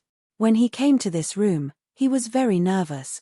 Because there was also the person that Poplar Fruit was most afraid to see at this time, Zheng Yujie. Or perhaps the word afraid shouldn't be used, He was very guilty. Although Zheng Yujie acted very magnanimous later on, as if nothing had happened, Ji Yunyenji felt that it was strange. Even if Poplar Fruit brought the wedding invitation, she calmly took it. Moreover, when Yanguo suggested in a low voice, "If you're really busy, you don't have to come," Zheng Yujie raised her eyebrows and snorted, "What, you're afraid that I'll go and wreak havoc in heaven? Don't worry, I am not that naive." However, Zheng Yujie did not attend Poplar Fruit's wedding, but she did not avoid the wedding banquet. Now, she also had a calm expression of an outsider. Although Zheng Yujie didn't say anything, Poplar Fruit couldn't pretend that nothing had happened. In the beginning, Zheng Yujie hugged him and pushed him, and then she would rather be his lover. This matter had no beginning or end, and Poplar Fruit was still scared. What's more, now that Feng Beibei and her father were here, how could Poplar Fruit not feel guilty? "Uncle Zheng, Uncle He." Poplar Fruit greeted respectfully one by one. It wasn't that he wanted to curry favor with these high-ranking officials, but these people either had some special status, such as Zheng Yujie's father, big brother his father, or had a deep friendship with him, such as Wang Ling's friends. But on this occasion, he had to give them some face. As the highest official at the banquet, Zheng Mingxing looked deeply at Poplar Fruit, and also looked at Feng Beibei, who was standing with Poplar Fruit like a golden couple, and then looked meaningfully at his daughter, who was eating silently as if she had been hungry for a few days. To Poplar Fruit's surprise, Zheng Mingxing actually stood up with a wine glass. It didn't matter if he stood up. He Jiuming and the others who had been sitting before all hurriedly stood up. Zheng Mingxing smiled slightly, a very official kind of warm smile, so that people couldn't see whether he was close or distant. He raised his wine glass to Poplar Fruit and said, "You called me uncle, so I'll take advantage of this identity to have a good chat with you." His tone was very gentle, but there was a small knife without a sharp edge hidden in it. The edgeless knife didn't hurt people, but when it was used by people at Zheng Mingxing's level, it was absolutely bloody. Everyone's heart was nervous, and Zhuo, who knew the inside story, secretly complained, "Brother, why did you provoke the eldest princess of the Zheng family? Look, retribution is coming." Under the official power of the head of Guangdong province, Poplar Fruit was fine. He pretended to be calm, but Feng Beibei's small face suddenly turned pale, and she nervously grabbed Poplar Fruit's clothes. "Dad." Zheng Yujie couldn't bear it. She frowned and pulled Zheng Mingxing's arm. "Haha, what are you all nervous about?" However, Zheng Mingxing unexpectedly laughed and said, "I just want to tell Poplar Fruit that since you call me uncle, then this toast to the elders, right? You have to use the real thing. You can't fool me with plain water." Everyone breathed a sigh of relief. It turned out that he just wanted to say this, and didn't really want to make a scene at Poplar Fruit's wedding. Many people were still lamenting that this was Great Secretary Zheng after all. His authority was too terrifying. Just a joke was enough to scare everyone, but maybe it wasn't just a scare. Zheng Mingxing's little joke was a little bit of a punishment. Chapter 15-13. Will you be a little unhappy after reading these 2 chapters on New Year's Eve? Don't worry, just look forward to the ending of the Spring Festival. Xiao Han guarantees with his last bit of luck tilde, although it was just a joke, everyone was still shocked. However, Poplar Fruit laughed. At this time, no matter what the reason was, as the head of the family, he would not back down. He laughed heartily and said, that's right, Uncle Zheng. I'll exchange it for real wine." In the group of groomsmen behind him, the wine that the groomsmen took was mysterious. The bottle of white wine in Song Jiwen's hand was actually an empty bottle of water. At most, half a glass of white wine would be poured into it to increase the taste of the wine. Therefore, when Poplar Fruit said that, Wang Yubo quickly handed over the second bottle of real white wine in his hand and poured a full glass for Poplar Fruit. "Uncle Zheng, I'll drink first. Please help yourself." Poplar Fruit downed the glass in one gulp. He actually did not have a trace of resentment. After all, he had a muddled relationship with Zhang Yujie. To be honest, no matter how Zheng Mingxing punished him, he could only accept it. Zheng Mingxing also did not intend to bully the young.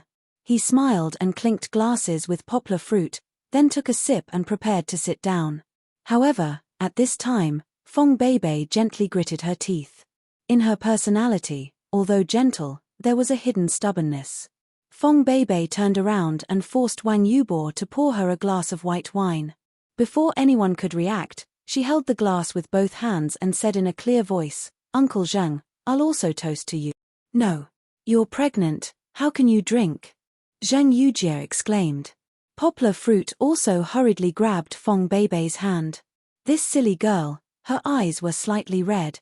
Although she did not drink it, Fong Beibei's actions shocked these big shot. Even the calm Zheng Mingsheng was slightly surprised. In other words, at this moment, he thought highly of Fong Beibei. In fact, today was the first time he saw Fong Beibei, or in other words, the woman who completely defeated his daughter. Although Zheng Yujie was very stubborn about her marriage with her family, she had indeed made great achievements in her career. Compared to her immature brother and the group of playboys in Beijing, Zheng Yujie was Zheng Mingsheng's pride. However, Zheng Yujie was indeed defeated by Fang Beibei. She was defeated without a single chance. Previously, Fong Beibei, this silly boy, but now, it seemed that Fong Beibei, who defeated Zheng Yujie, was not simple. Although she looked soft and weak, there was a stubbornness in her bones that did not admit defeat and was not afraid of power. Thinking about it, Poplar Fruit and Fong Beibei were both on the academic path, and they were together in the same school. The two of them had a lot of common topics to talk about. Zheng Mingsheng secretly sighed. It's not an injustice to lose. Then again, Zheng Mingsheng probably did not expect that the reason why Poplar Fruit did not choose Zheng Yujie was not because they did not have any topics to talk about. In fact, Poplar Fruit and Zheng Yujie had a lot of topics to talk about. Both of them were in the literature and translation business, so how could they not have any topics to talk about? The only thing that troubled Poplar Fruit was Zheng Yujie's dedication to work and career. Zheng Yujie was a charming partner, but she was definitely not a good mother. Compared to Fong Beibei, who was gentle, considerate, diligent, and got along well with Kiki, Poplar Fruit might have already made a decision when they first met. Well, let's not talk about the past anymore. What's done is done, and the right person has been married. It's useless to talk about it. Uncle Zheng, let me toast you on behalf of Beibei. Poplar Fruit looked at Fong Beibei lovingly and took the glass from her hand. He then slightly toasted Zheng Mingsheng and raised his head to finish the glass. After drinking 2 glasses of white wine with more than 40% alcohol, Poplar Fruit also felt that his throat and stomach were burning. Now that his internal energy had improved, his resistance to alcohol was also much higher than before. However, after all, he hadn't drunk for a long time, so his body needed some time to adapt. Zheng Mingsheng smiled slightly. He didn't feel embarrassed about such a thing. Instead, he said in a very kind voice, "This is good. The most important thing for a young couple to live together is that their hearts are connected. The more you think about each other, the more comfortable your life will be." Zheng Mingsheng gently raised his glass and smiled. "I wish you a happy marriage and a long life together." After that, he finished the rest of the wine in the glass in one gulp, giving Poplar Fruit and Fong Beibei enough face. In the end, he was still Zheng Mingsheng. He had so easily reversed the image of Fang Beibei, who had accidentally caused him to bully a little kid. On the contrary, his instructions, his not putting on airs, and his magnanimity in drinking, made people feel deep respect for him. However, Zheng Mingsheng was still very scheming. He had dug a hole for Poplar Fruit. Since he had already exchanged for real wine, when he toasted each of the elders who had helped him in the past, how could he still have the nerve to exchange for mixed wine? Because Zheng Mingsheng was still sitting there and watching, even if the others wanted to help, they didn't have the guts to stop Poplar Fruit from drinking. So, in one round, Poplar Fruit drank close to 3 ounces of Wu Liangyi. Even if the alcohol content wasn't high, it was still white wine.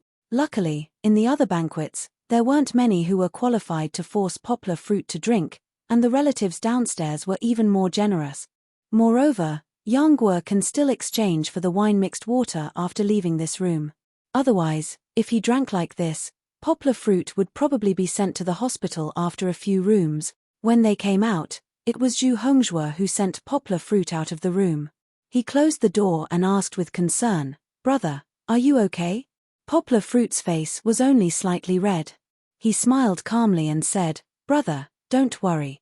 You know that we are martial artists, so we can't hold our liquor well. In the past, Poplar Fruit was very good at drinking, but because of the incident with Kiki, he decided to quit drinking. Now, he still had his internal strength to catalyze the digestion of alcohol, so there was no problem at all. Zhu Hongzhue smiled and patted Poplar Fruit's shoulder. Without saying anything, he turned and went back to the room. Although there were some twists and turns in the first room, those who really knew the inside story were probably only Poplar Fruit and Feng Beibei, or Song Juan, but the others only felt that Poplar Fruit's connections were terrifying. After they went out of the door, they happily took a breath and said, "Let's continue." Poplar Fruit nodded, waved his hand and smiled, "Let's go." He gently held Feng Beibei's hand without leaving a trace. Poplar Fruit didn't expect her reaction to be so intense, but at this time, as a man, Poplar Fruit naturally had to stand in front of her. Poplar Fruit's warm hand gently squeezed Feng Beibei's small hand, making her feel at ease. Feng Beibei smiled sweetly. "Forget it, don't take it to heart. With him by her side, other things are not a big deal." He tilde.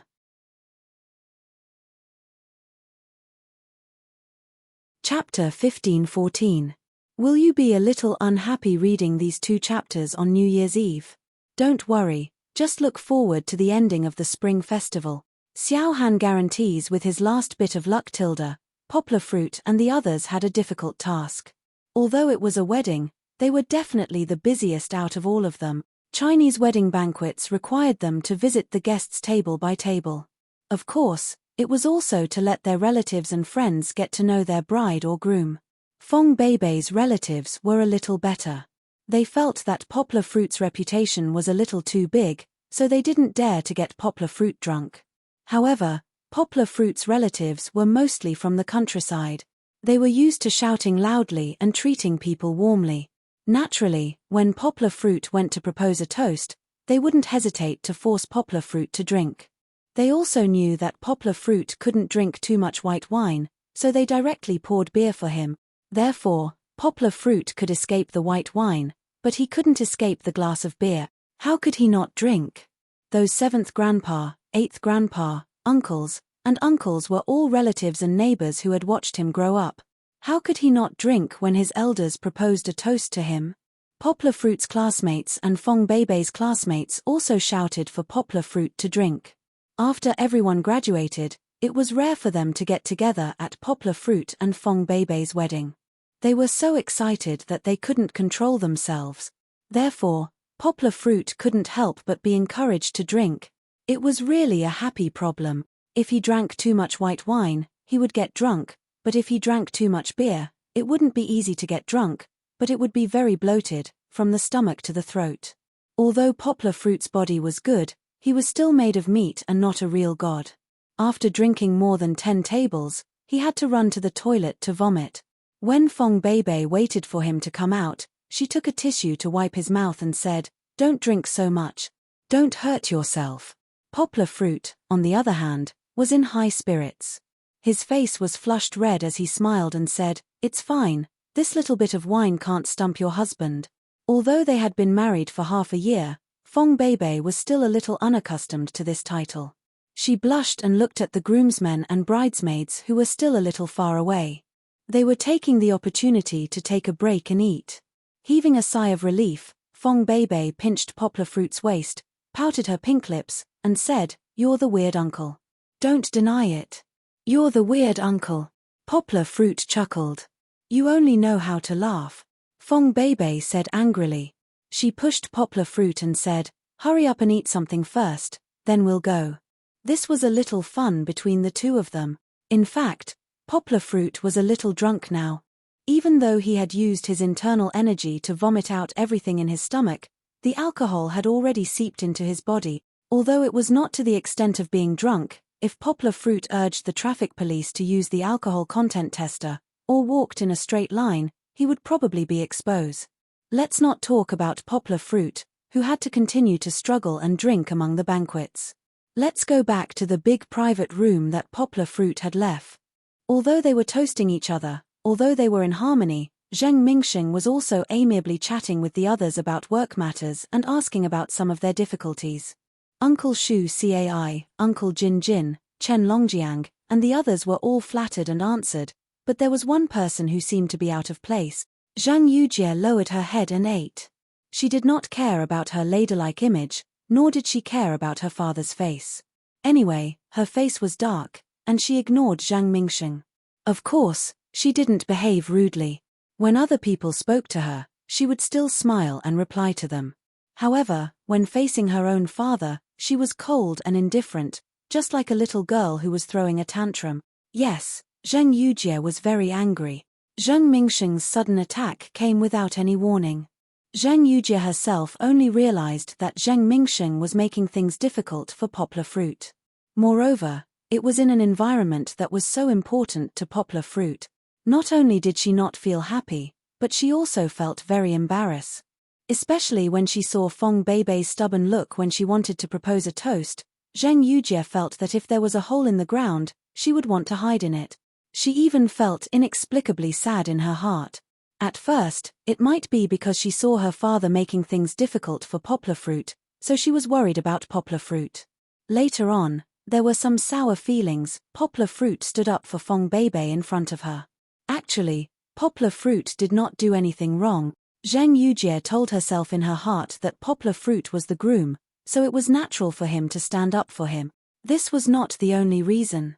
Zhang Yujie also felt uncomfortable because of the friction between her father and Poplar Fruit. It was not a conflict, but this little bit of friction had already made her feel uncomfortable for a long time. Therefore, Zhang Yujie put all the blame on Zhang Mingsheng. If her father did not make things difficult for Poplar Fruit for no reason, if he did not make things difficult for her at all, Poplar Fruit would not have to walk around with the bride in front of her. No matter what, Zhang Yujie had already turned the indescribable feeling in her heart into anger at this moment, and she transferred it to her father who had done something inappropriate. Who cares what the occasion is? Who cares how many distinguished guests are in front of you? Who cares if you will lose face and spread your dirty linen in public? Zhang Yujie was like my daughter in a fit of pique, showing a face to Zhang Mingsheng. But who was Zhang Mingsheng? He could tell at a glance that his daughter was going to make him uncomfortable today. Although he was a little unhappy, your father, am standing up for you. Zhang Mingsheng decisively dealt with Zhang Yujie's sullen mood. He ignored it and acted as if he did not feel anything. He leisurely chatted with these guests slowly, and he did not need to take the food that Zhang Yujie wanted to eat. Anyway, he did not want to provoke his daughter. Needless to say, no one knew a daughter better than a father. The effect was really amazing. Zhang Yujie's face was so dark that thunder was about to rain, and she had nowhere to vent her anger. Zhang Yujie could not do anything to her father.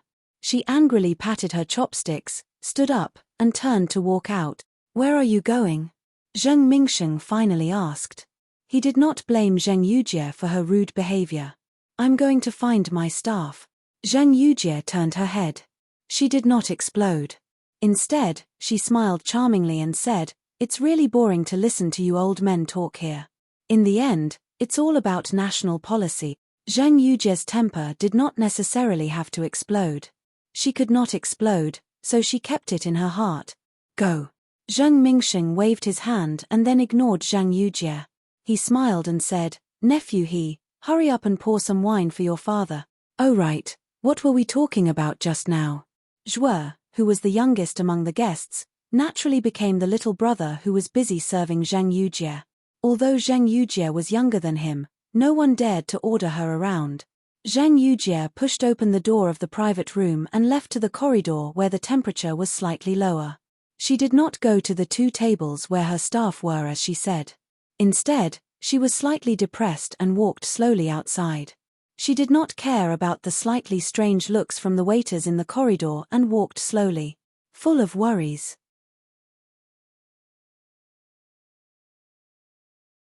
Chapter 15:15. Happy Chinese New Year everyone.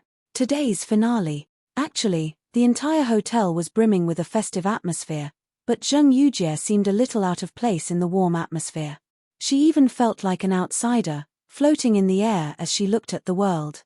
Because she was in a hurry when she came out, she didn't bring her jacket. Zhang Yujie didn't have the intention to go back and get it. Her body was a little cold, and she had to hug her shoulders with both hands. The corridor wasn't quiet. In each of the private rooms, other than the one Zheng Yujie's father was in, there were a few rooms with big celebrities or important people. The doors to the other rooms were all open. Naturally, the noise from inside was rather unpleasant to the ears. Zheng Yujie came to a place where it wasn't so noisy. She leaned against the railing and looked down in a daze. Her line of sight was already firmly glued to that man's body. He was always so unique. Even if he kept a low profile, he was always the same as today. No matter where he went, he would always be the center of attention. He was always so elegant and handsome. His every movement was so natural. A slight smile from him was enough to make her heart beat faster. A glance from him was enough to make her want to laugh. Of course, he was still so cute when he was a little drunk. Swaying, he spoke a little louder. His big tongue, which had always been very clear, was also very funny. And also, he was so handsome today. The white suit seemed to have been made for him. No matter how she looked at it, she felt that he was 360 degrees handsome without any blind spot. However, Zheng Yujie's head and gaze were a little stiff as they shifted slightly. Her mood couldn't be good anymore. His face was flushed red, he was flushed with success, and he was laughing wildly. It was all for the woman beside him. Even Zheng Yujie herself didn't want to deny that Feng Beibei was really beautiful today. The wedding dress that was so beautiful that all women wanted to have matched her very well. Actually, Zheng Yujie really didn't care about the wedding dress. She only felt sad because of a fact. It was such a grand wedding, but the bride standing beside him wasn't her. Poplar Fruit was happily drinking wine and introducing the bride to his relatives and friends, but it still had nothing to do with her. Zheng Yujie's heart felt empty. It was as if it was in pain, but she didn't want to cry here and show her weakness to others. But now, she really felt like she was going to lose him forever, lose the whole world. And now, the lively atmosphere seemed to have become her greatest mockery. Just as her mood continued to sink, suddenly, there was a commotion in the corridor. There were many children talking loudly. Kiki. Her thoughts, Zheng Yujie couldn't help but look over there. Didn't I tell you? There aren't that many people upstairs. It's so noisy downstairs. This was Da Jun's voice. The little boy was a little proud. The children's arms, and SSSS, ands. Among them, in addition to Kiki, Da Jun, and Kang, who recorded Where Are We Going, Daddy? There were also a few active children from Xiong Village and Kiki's kindergarten friends. Of course, the adults weren't completely at ease with the children running around. Xiong Xiaolin, the big sister who was already in her teens, was responsible for looking after them. Anyway, they couldn't run outside the hotel. In the hotel, it was fine to make a little noise. Hehe, I also think it's noisy. They're all so loud. Kiki giggled and waved her hand in front of her nose. She pouted and said, "They're all drinking. It stinks. What's so strange about that? My dad often drinks." Kang said calmly. "My dad often drinks too." Xiong Xiaofeng and Xiong Anshuren nodded in agreement. Zheng Yujie stood on the other side of the corridor and looked at them. Listening to the children's chatter, her mood became a little better, but the children didn't notice her. Kiki pouted and said, "Drinking? It's not good. My dad didn't drink before." Before anyone answered, Kang looked to the side and asked curiously, Xian, why are you holding a bottle of wine?" This time, everyone's attention was attracted to Xian. Only then did everyone realize that Xian himself was holding a bottle of white wine in his hand. Xian with curly hair was confused for a while before he remembered and said, "Oh, my mom told me not to let my dad drink, so she told me to take the wine away." She told little chubby Xian to hide the wine. She didn't expect him to be holding it in a daze. At this time, a boy laughed and said, "We also have wine to drink. I recognize this wine. It's called Jian Nan Chun." Another good friend from Kiki's kindergarten said proudly, reminiscence of the Tang dynasty, Jian Nan Chun. Looking at him waving his small hand and his imposing manner, he really did look like he was selling advertisements. "We can't drink," Kiki said weakly. I know. The boy waved his hand, laughed and said, "I'm just learning." Look. He took the bottle from Xian Xian and held it with great difficulty. Then, he toasted Kang Kang Gij, who he admired the most. Kang Kang Gij, let me toast to you. It seemed that he had seen a lot of adults drinking. Bowing and lowering his head, that action was really perfect. Kang Kang also laughed and took it and said, "Okay, I'll drink too." Then, the few boys laughed and swayed left and right as if they were drunk. Only Kiki was more obedient. The little girl pouted and said, "Don't be like this. It's not good to drink." Seeing this, Zhang Yujie walked out and took the bottle from Kang Kang's hand. She smiled and said, "Okay. Don't play with the wine here. If it falls and breaks, it will be cut and bleeding." The little guys saw Zhang Yujie. The others didn't know her, but when they saw the adults, they instinctively shrank back as if they had done something wrong. Were they too unrestrained just now? "Aunt Zheng, you're here too?" Only Kiki recognized that it was Zheng Yujie's Aunt Zheng who would buy her the best gifts every year. The little girl happily jumped up and hugged Zheng Yujie's arm and shook it. Zheng Yujie didn't know why, but when Kiki held her hand, her heart trembled slightly. She smiled and gently touched Kiki's hair and the soft dress behind her back and said, "Of course, it's such a big day, how can Aunt not come?"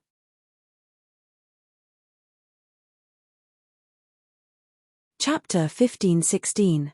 Happy Chinese New Year everyone. Today's finale.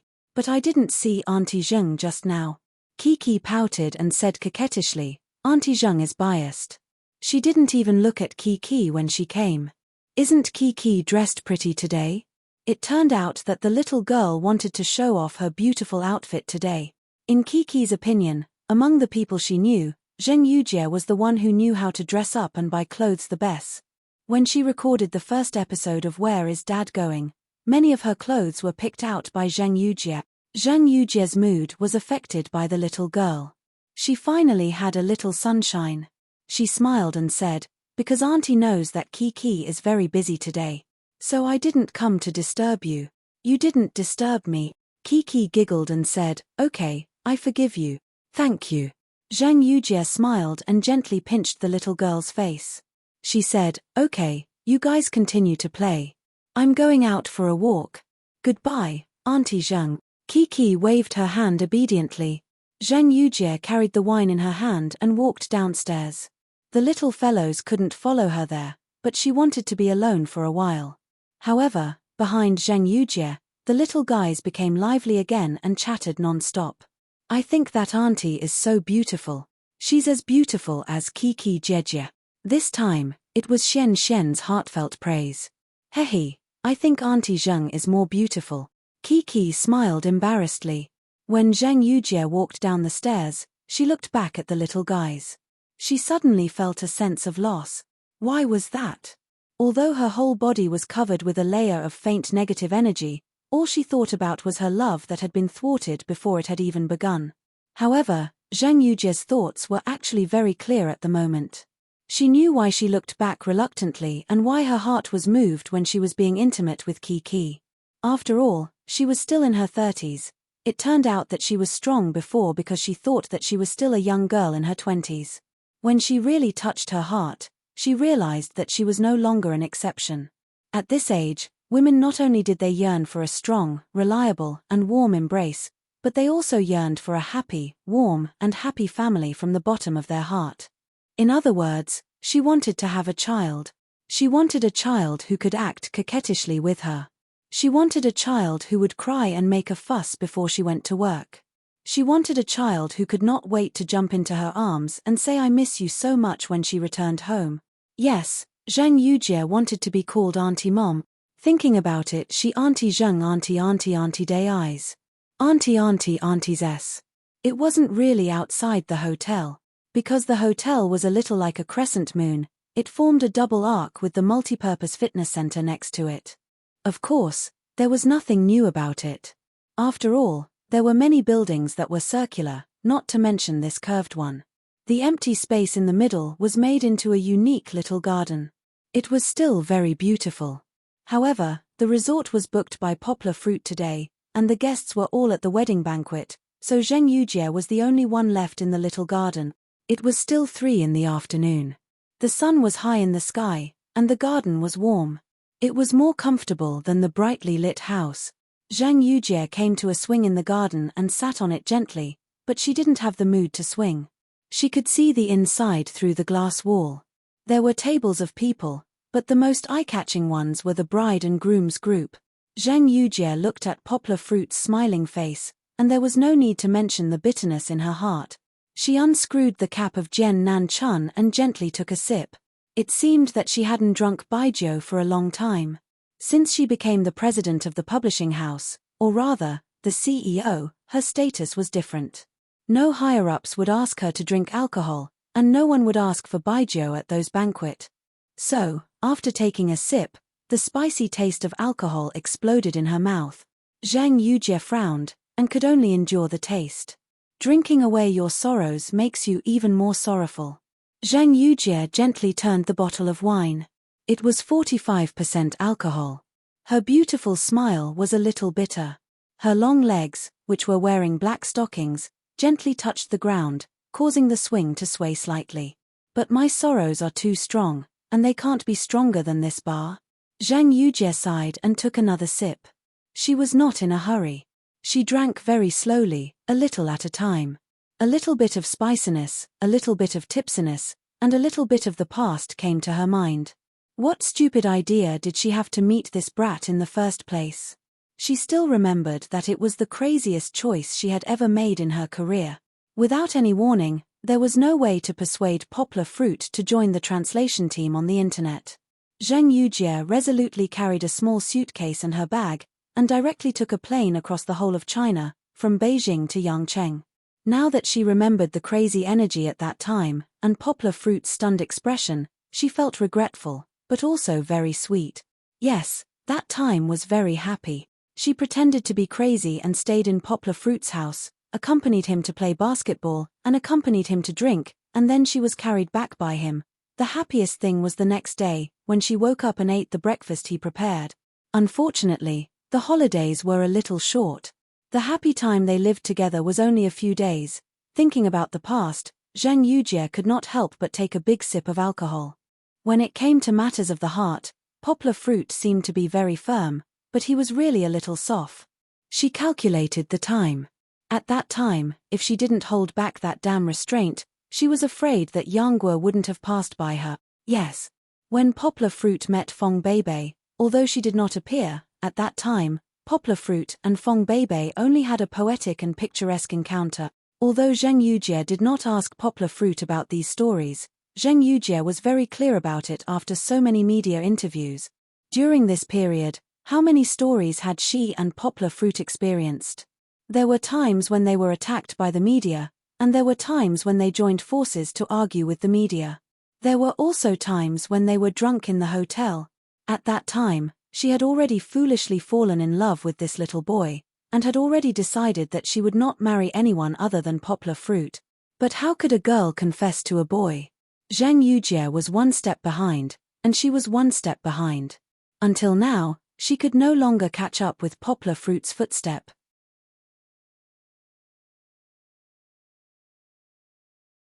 Chapter 15-17. The final episode will be updated at 5 p.m. Really. Zhang Yujie knew that Poplar Fruit had feelings for her. Moreover, he was in a period of emotional emptiness at that time. Not to mention pushing him down, if she confessed, Poplar Fruit would definitely not be able to withstand it. Then, with Poplar Fruit's personality, Zhang Yujie thought that she could also treat Poplar Fruit as well as Fong Beibei. Then, their relationship would be very strong. Perhaps the woman who was dressed so beautifully and smiled so happily at the wedding today would not be Fong Beibei, but herself. Really, if only she had been stupid at that time, or if only she had gone crazy again. Perhaps, she wouldn't have to be late to confess, cry and shout, offer her body to Yang Guo, and even throw away all her dignity as a lover. She wouldn't even be able to get a chance from Yang Guo. Perhaps others would think that it was ridiculous and that she was not treating herself as a human, but who knew how much Zhang Yujie wanted to use everything in exchange for Poplar Fruit's cherish? In the face of love, we are all fools, right? Zhang Yujie had unknowingly drunk half a bottle of white wine. Her alcohol tolerance was actually not bad, but this was white wine.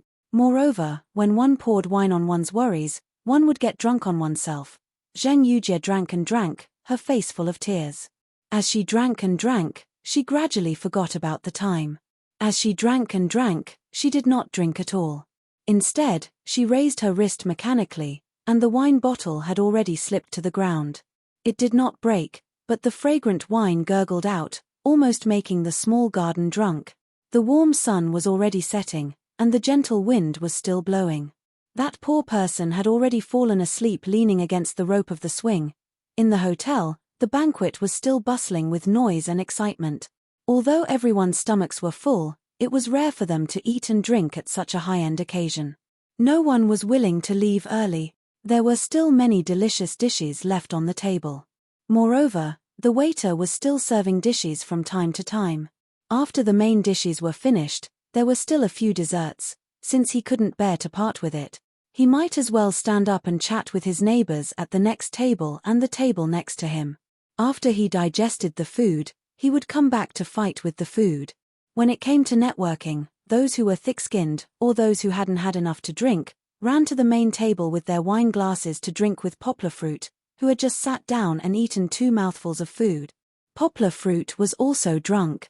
Song Jiwen's group of groomsmen had long been playing on their own.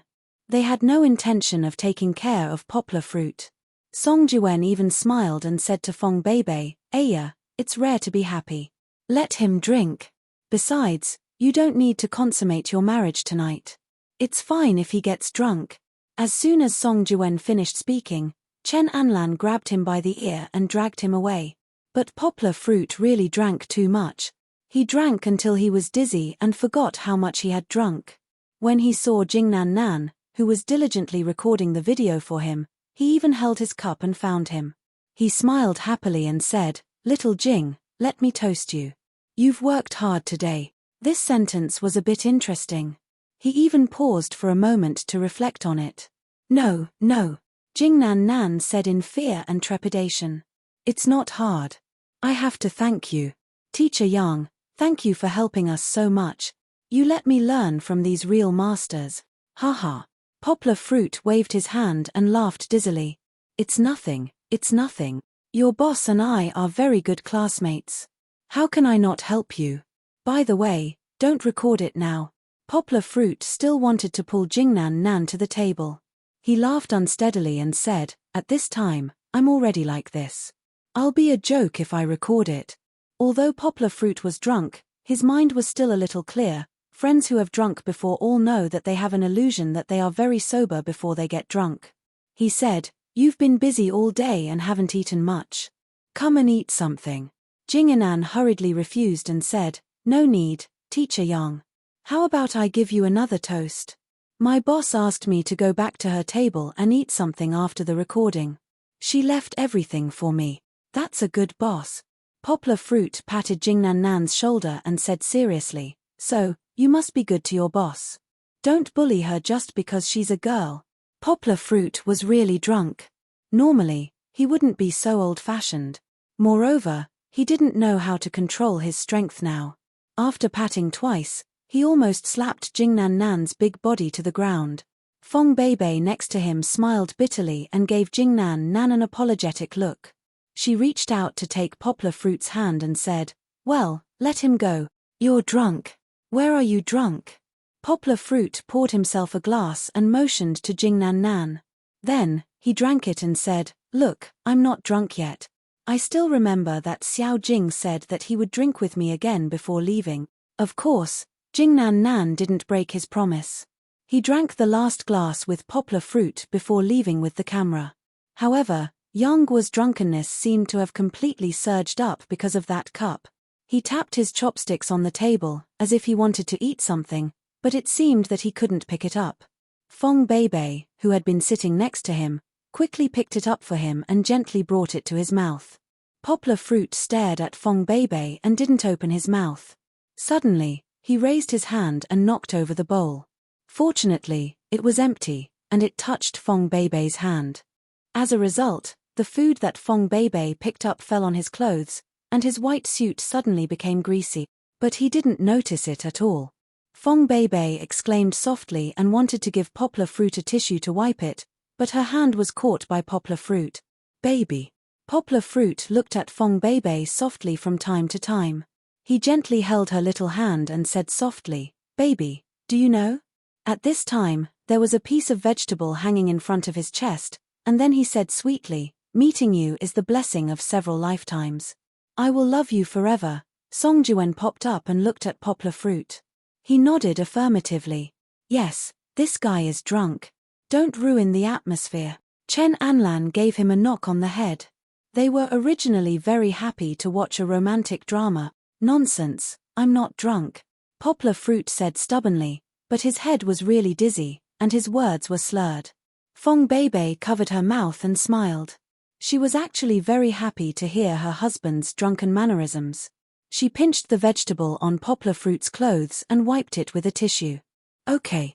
Who will help me take him back to his room?"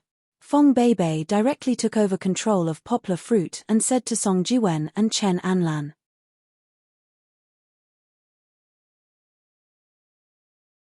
Chapter 15:18. Before Poplar Fruit could finish his sentence, Fong Beibei sealed his mouth with her finger. "Don't say you're not drunk. Be good and go back to sleep." Fong Beibei, who was already very motherly, became even more motherly after she got pregnant. She coaxed the drunk Poplar Fruit like she was coaxing a baby. As expected, Poplar Fruit was obedient. Song Jiwen then carried Poplar Fruit on his shoulder. Of course, Song Jiwen couldn't do it alone, but Chen Anlan was very strong. The two of them worked together to lift Poplar Fruit. Actually, Poplar Fruit could still walk, but his footsteps were light and he didn't exert any strength. "Just follow us. What's the use of a pregnant woman like you?" Chen Anlan laughed. Fong Beibei then put down her hand resentfully. She took out the room card from Poplar Fruit's pocket and walked in front, muttering, "What do you mean by pregnant woman? It sounds so bad. I can't even tell. All right. I'm still a beautiful girl." It didn't matter that the bride and groom had returned to their rooms. There were still a bunch of groomsmen and bridesmaids, as well as Poplar Fruit and Fong Beibei's family members presiding over the scene. Let's return to the little garden. After some time, Zheng Yujie's head slipped and she nearly fell off the swing. This short physical reaction allowed her to regain a little consciousness. But it was very, very shallow.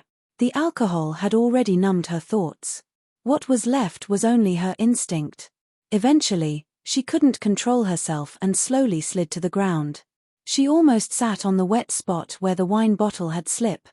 Fortunately, although she was sitting on the ground, her hands were holding onto the seat of the swing as a pillow. It looked like she was sleeping on the table. Zhang Yujie's actions seemed to be stuck in a movie, or even a slow-motion movie. She stopped countless times, and after an unknown amount of time, she reluctantly took out her phone. Squinting her drowsy eyes, Zhang Yujie trembled as she found Poplar Fruit's phone number and dialed it. She didn't have any ability to think. She was just relying on her instincts, or perhaps she was urged by the thoughts that had been nagging her for a long time, to make this call. Beep. Beep. The sound was a little far, but also a little close, as if it had been waiting for a long time. But in the end, the call was connected. She didn't put the phone to her ear, nor did she turn on the speaker function. For someone like her who had lost her ability to think, it was very, very difficult for her to make even a small movement. She seemed to have heard Poplar Fruit's magnetic voice, however, she didn't want to hear what Poplar Fruit had to say. She just wanted to say all the words in her heart, all the words that came from her heart, all at once.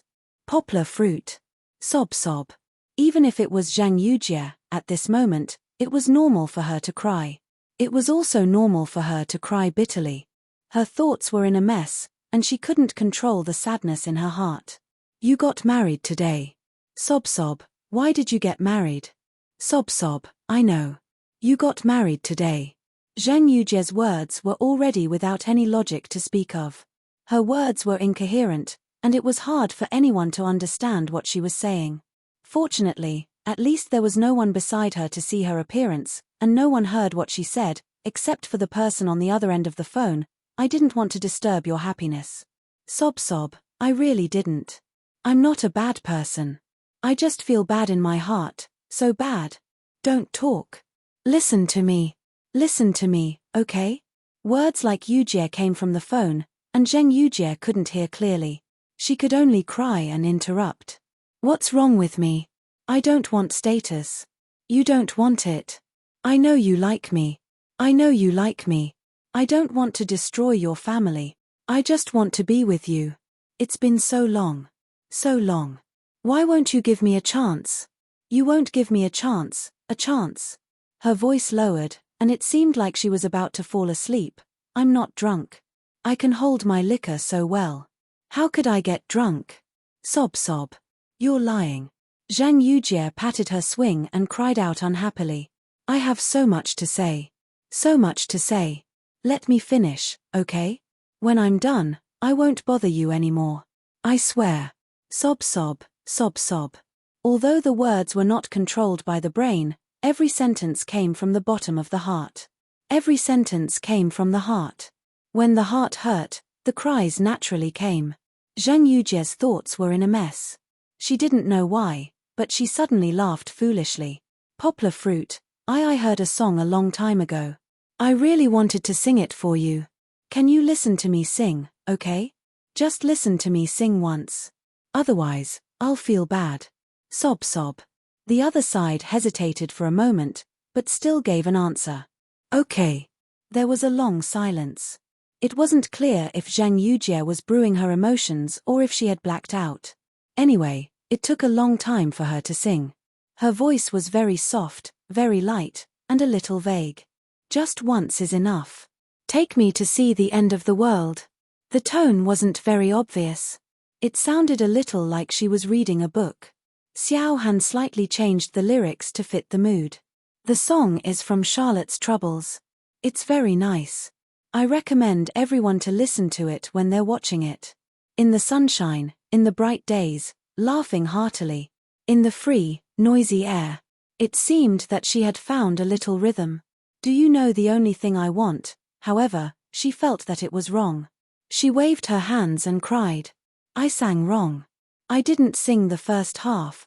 Sob sob, I want to sing a song for you but I can't sing it well. It's my fault that you don't like it.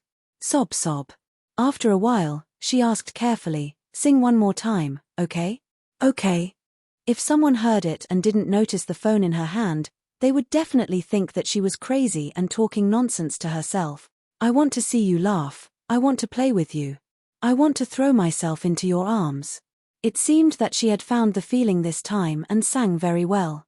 1 second we were quarreling with a red face, the next second we turned around and made up. She sang well. Wasn't it because she had listened to this song thousands of times? I'm not afraid of you crying, I'm not afraid of you screaming, because you're my pride. A pair of eyes chasing after you, my heart is already prepared. As she sang up to this point, she unknowingly started to sob again. She sang intermittently, just once is enough. You take me to see the end of the world. In the bright and sunny days, we laugh to our heart's content, she sobbed. Her singing wasn't good, but it seemed that she had poured all her emotions into it. The endless sadness in her happy reverie was intoxicating. The world is still small. I'll accompany you to the ends of the earth. In the corners without worries, I'll stop searching. In the carefree time, I'll slowly grow old. Do you know my heartbeat? Jump as you wish. At the end of the last sentence. Jump as you wish. Zhang Yujie muttered this sentence and repeated it several times. It was as if she was immersed in her own world. She even turned a deaf ear to the continuous calls on the phone. Sob sob, sob sob. Finally, Zhang Yujie burst into even louder crying. Her phone fell unknowingly.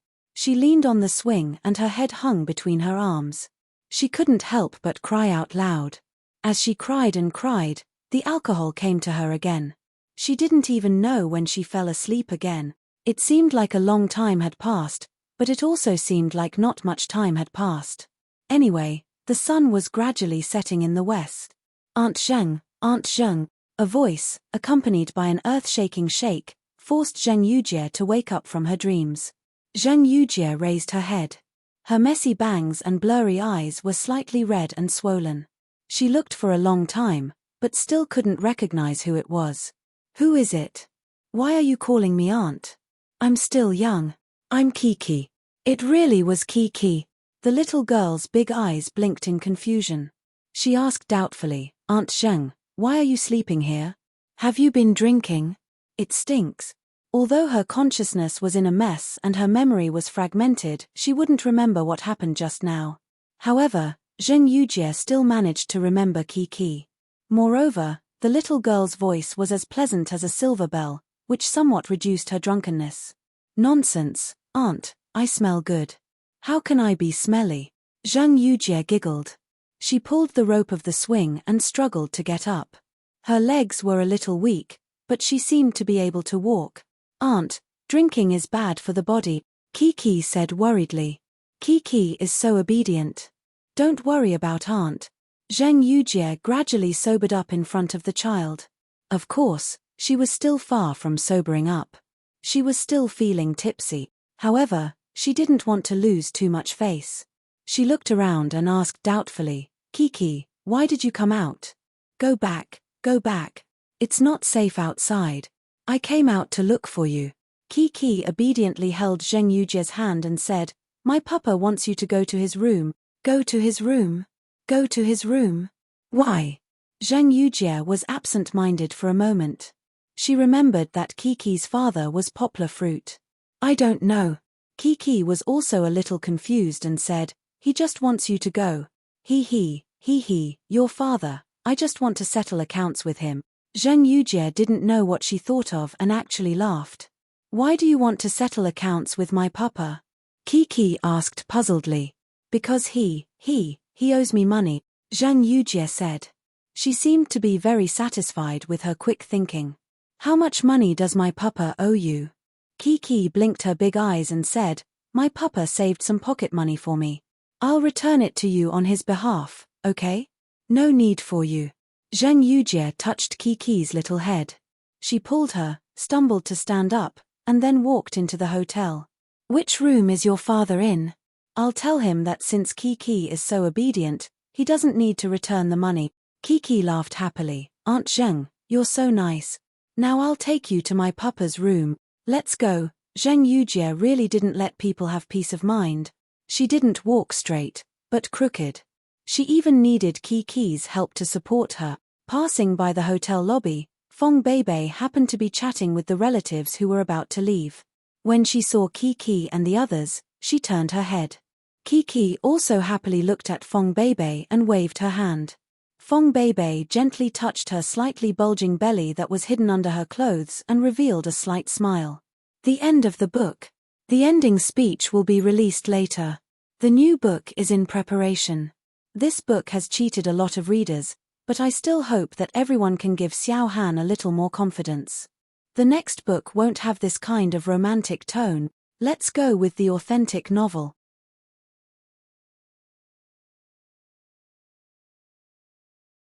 Chapter 15-19.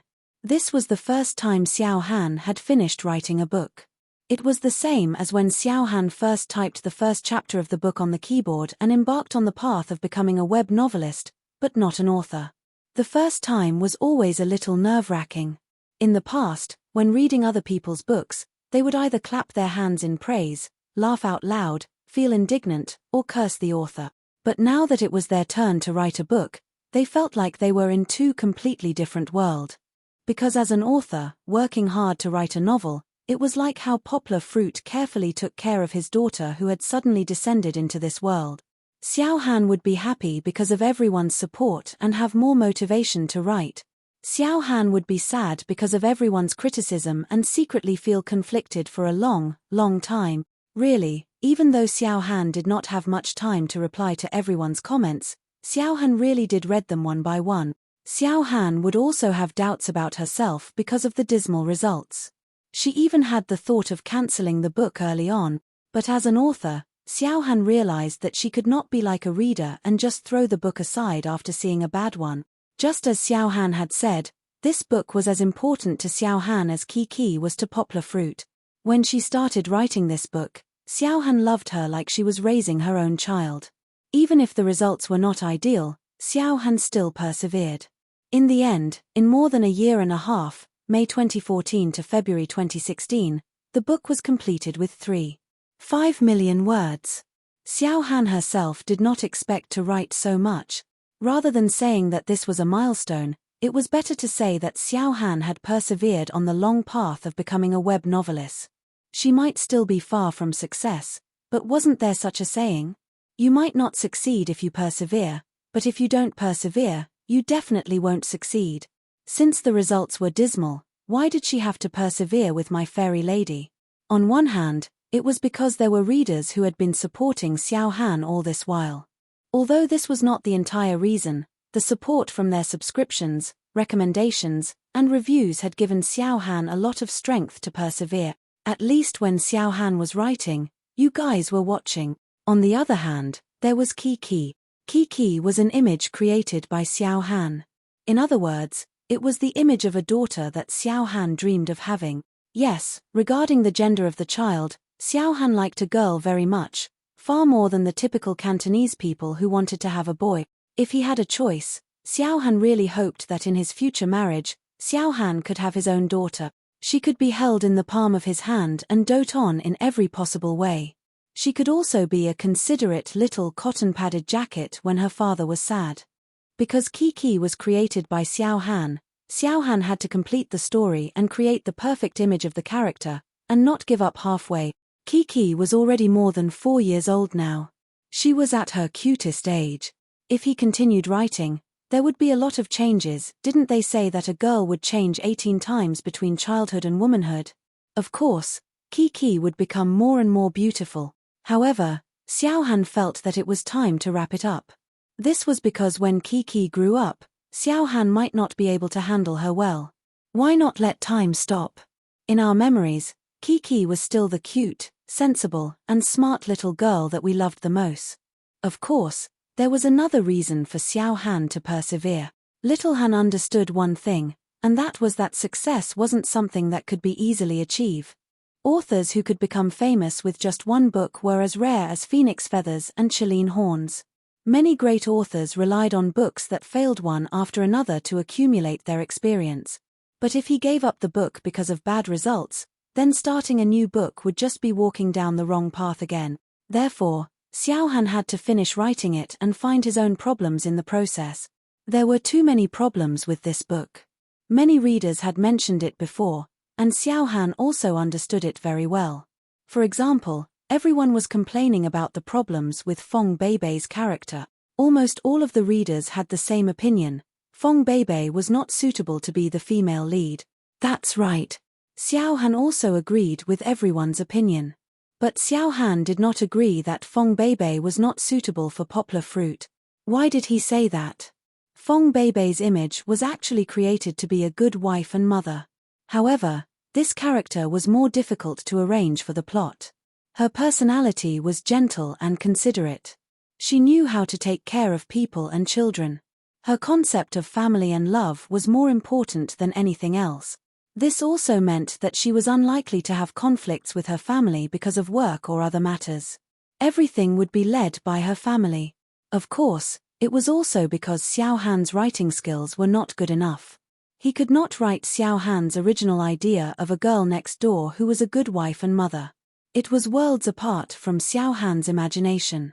For a fast-paced and straightforward web novel, the image of a good wife and mother was really too difficult to survive. What more a female lead?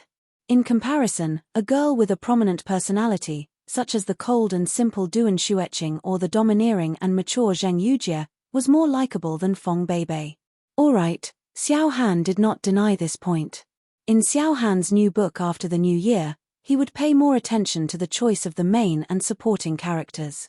He also did not want the supporting characters to steal the limelight from the main character. But Xiao Han felt that there was no dispute about the poplar fruit's choice of Zheng Yujie or Feng Beibei. Everyone thought about it. Although Zheng Yujie was a mature woman who dared to love and hate and had a cute personality, she put most of her energy into work. This was her shortcoming.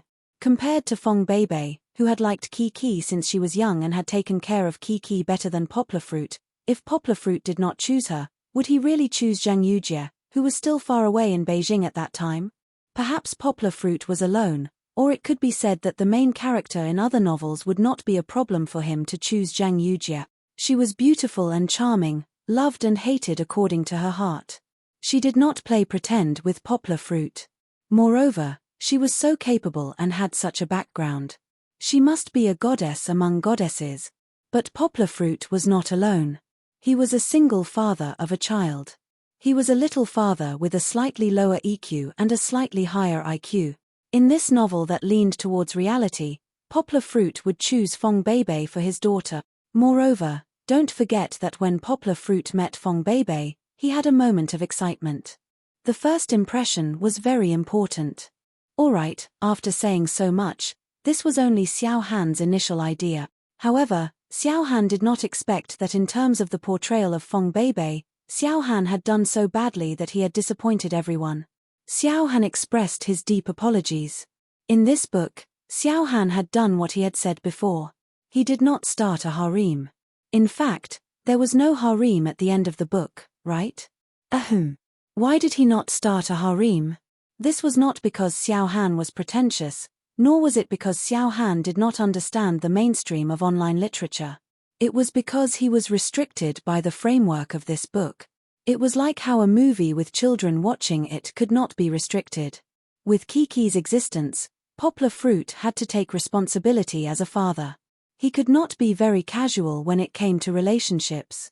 At the very least, it had to conform to the current state of society. Otherwise, how bad would it be for a child? Right. As for what happened after the big ending, Xiao Han expressed that what they thought might not be right, but it could also be Xiao Han's idea. In any case, Kiki did not know. Aha. Oh right, the big ending was actually thought of before the book was even started. Xiao Han had already decided on how to deal with Zhang Yujie. Therefore, Xiao Han had been very calm and made Sister Zhang unhappy. Then, everyone scolded Xiao Han unhappily. The way Duan Xueqing was handled was a little unexpected. Originally, Duan Xueqing's role was a pure supporting character. However, Xiao Han did not expect everyone to be so crazy about a pure supporting character. Xiao Han did not know whether to laugh at that time. Xiao Han seemed to have brought a character to life. Or should he cry? Bringing a supporting character to life and writing the main character poorly was definitely a mistake. Duan Xueqing's accident almost disrupted Xiao Han's rhythm. In other words, the book almost collapsed. Xiao Han was very sorry. He could only give Duan Xueqing the cold shoulder. Originally, in Xiao Han's design, although Duan Xueqing was cheated and poplar fruit was cheated, there was actually not much loss. On the contrary, the big liar Pi Nh1 could still be saved. Bai was indeed a photographer. However, his partner could not refuse the threat of the villain. He also did not have the ability to fight against the big forces. Therefore, he made a mistake. Xiao Han's original plan was to let him uncover this mystery. Xiao Han also wrote this. He resolutely fought with Li Zichao for the Duan Xueqing that he fell in love with. Then, with the help of poplar fruit, he finally defeated Li Zichao. Duan Xueqing certainly would not forgive him so easily. Bai, who had turned over a new leaf, would pursue Duan Xueqing again. He would work hard as a pursuer and finally win Duan Xueqing's heart. However, everyone seemed to hate Bai to the core. This was something that Xiao Han could not figure out. Could it be that Xiao Han had written him too badly in the beginning? Because he was a supporting character, Xiao Han did not write about his struggles. This might be a shortcoming. Perhaps everyone did not want to see a small antagonist actually suppress the main character and finally counterattack the character he liked. However, Duan Xueqing was really just a supporting character. Alright, Xiao Han had no choice but to comply with the public's wishes and give Bai an ending where they perished together. As for Duan Xueqing's ending, it was not so wonderful after the changes. Sigh, it was all Xiao Han's fault. Everyone's complaints were right. Xiao Han also did not do well in one area, and that was the rhythm of the book. The rhythm of a web novel was very important. Xiao Han had been reading web novels for 10 years, but after he wrote it, he realized that he could not grasp it. Perhaps this was due to the limitations of the story, but in the end, it was because Xiao Han did not have enough writing skills and did not prepare the outline well.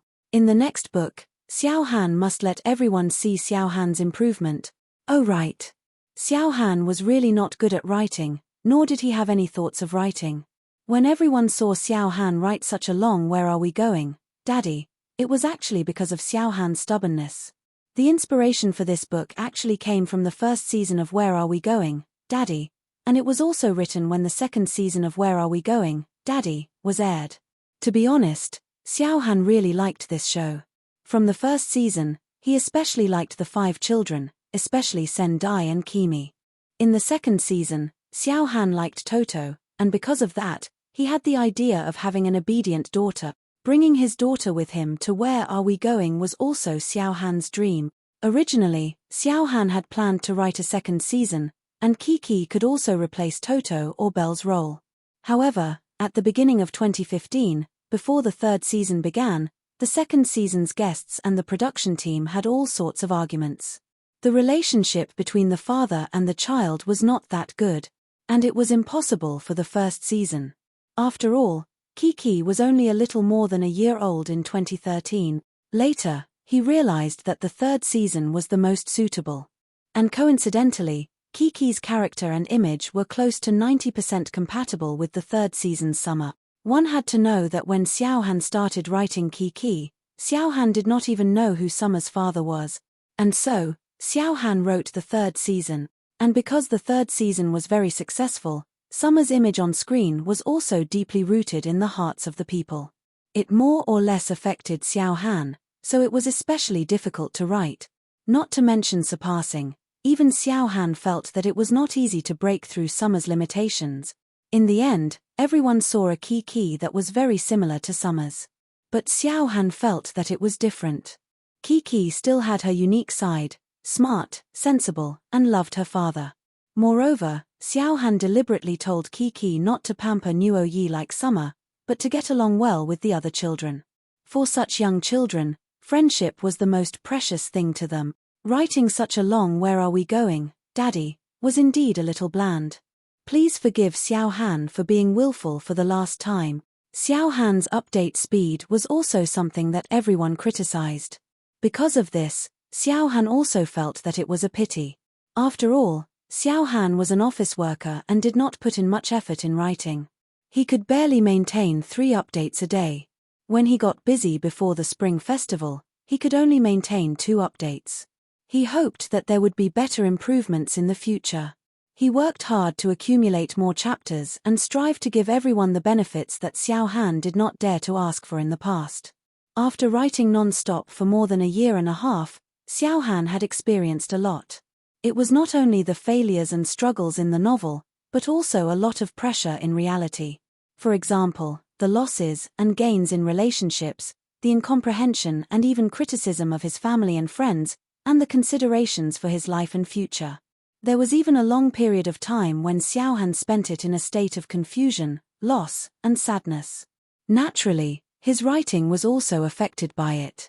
But Xiao Han would not complain to everyone, because in order to pursue his dreams, he would have to go through a lot of setbacks, endure a lot of obstacles in reality, and lose a lot. This was Xiao Han's own choice. But Xiao Han would continue to work hard unswervingly for the sake of his dreams and to be able to contribute better works to everyone. He already had a concept for his new book. It would still be an urban novel, but the style would be very different from this novel. It would be a light novel, but some of the styles would not change.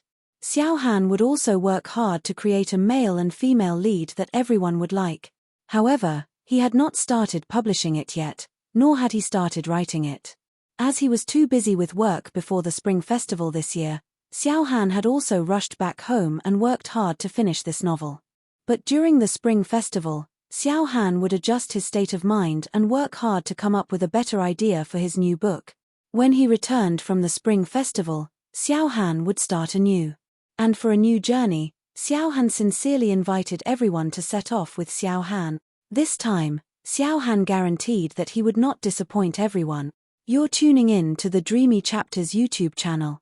We're so grateful for your support and don't forget to subscribe to join us on this incredible journey through captivating stories.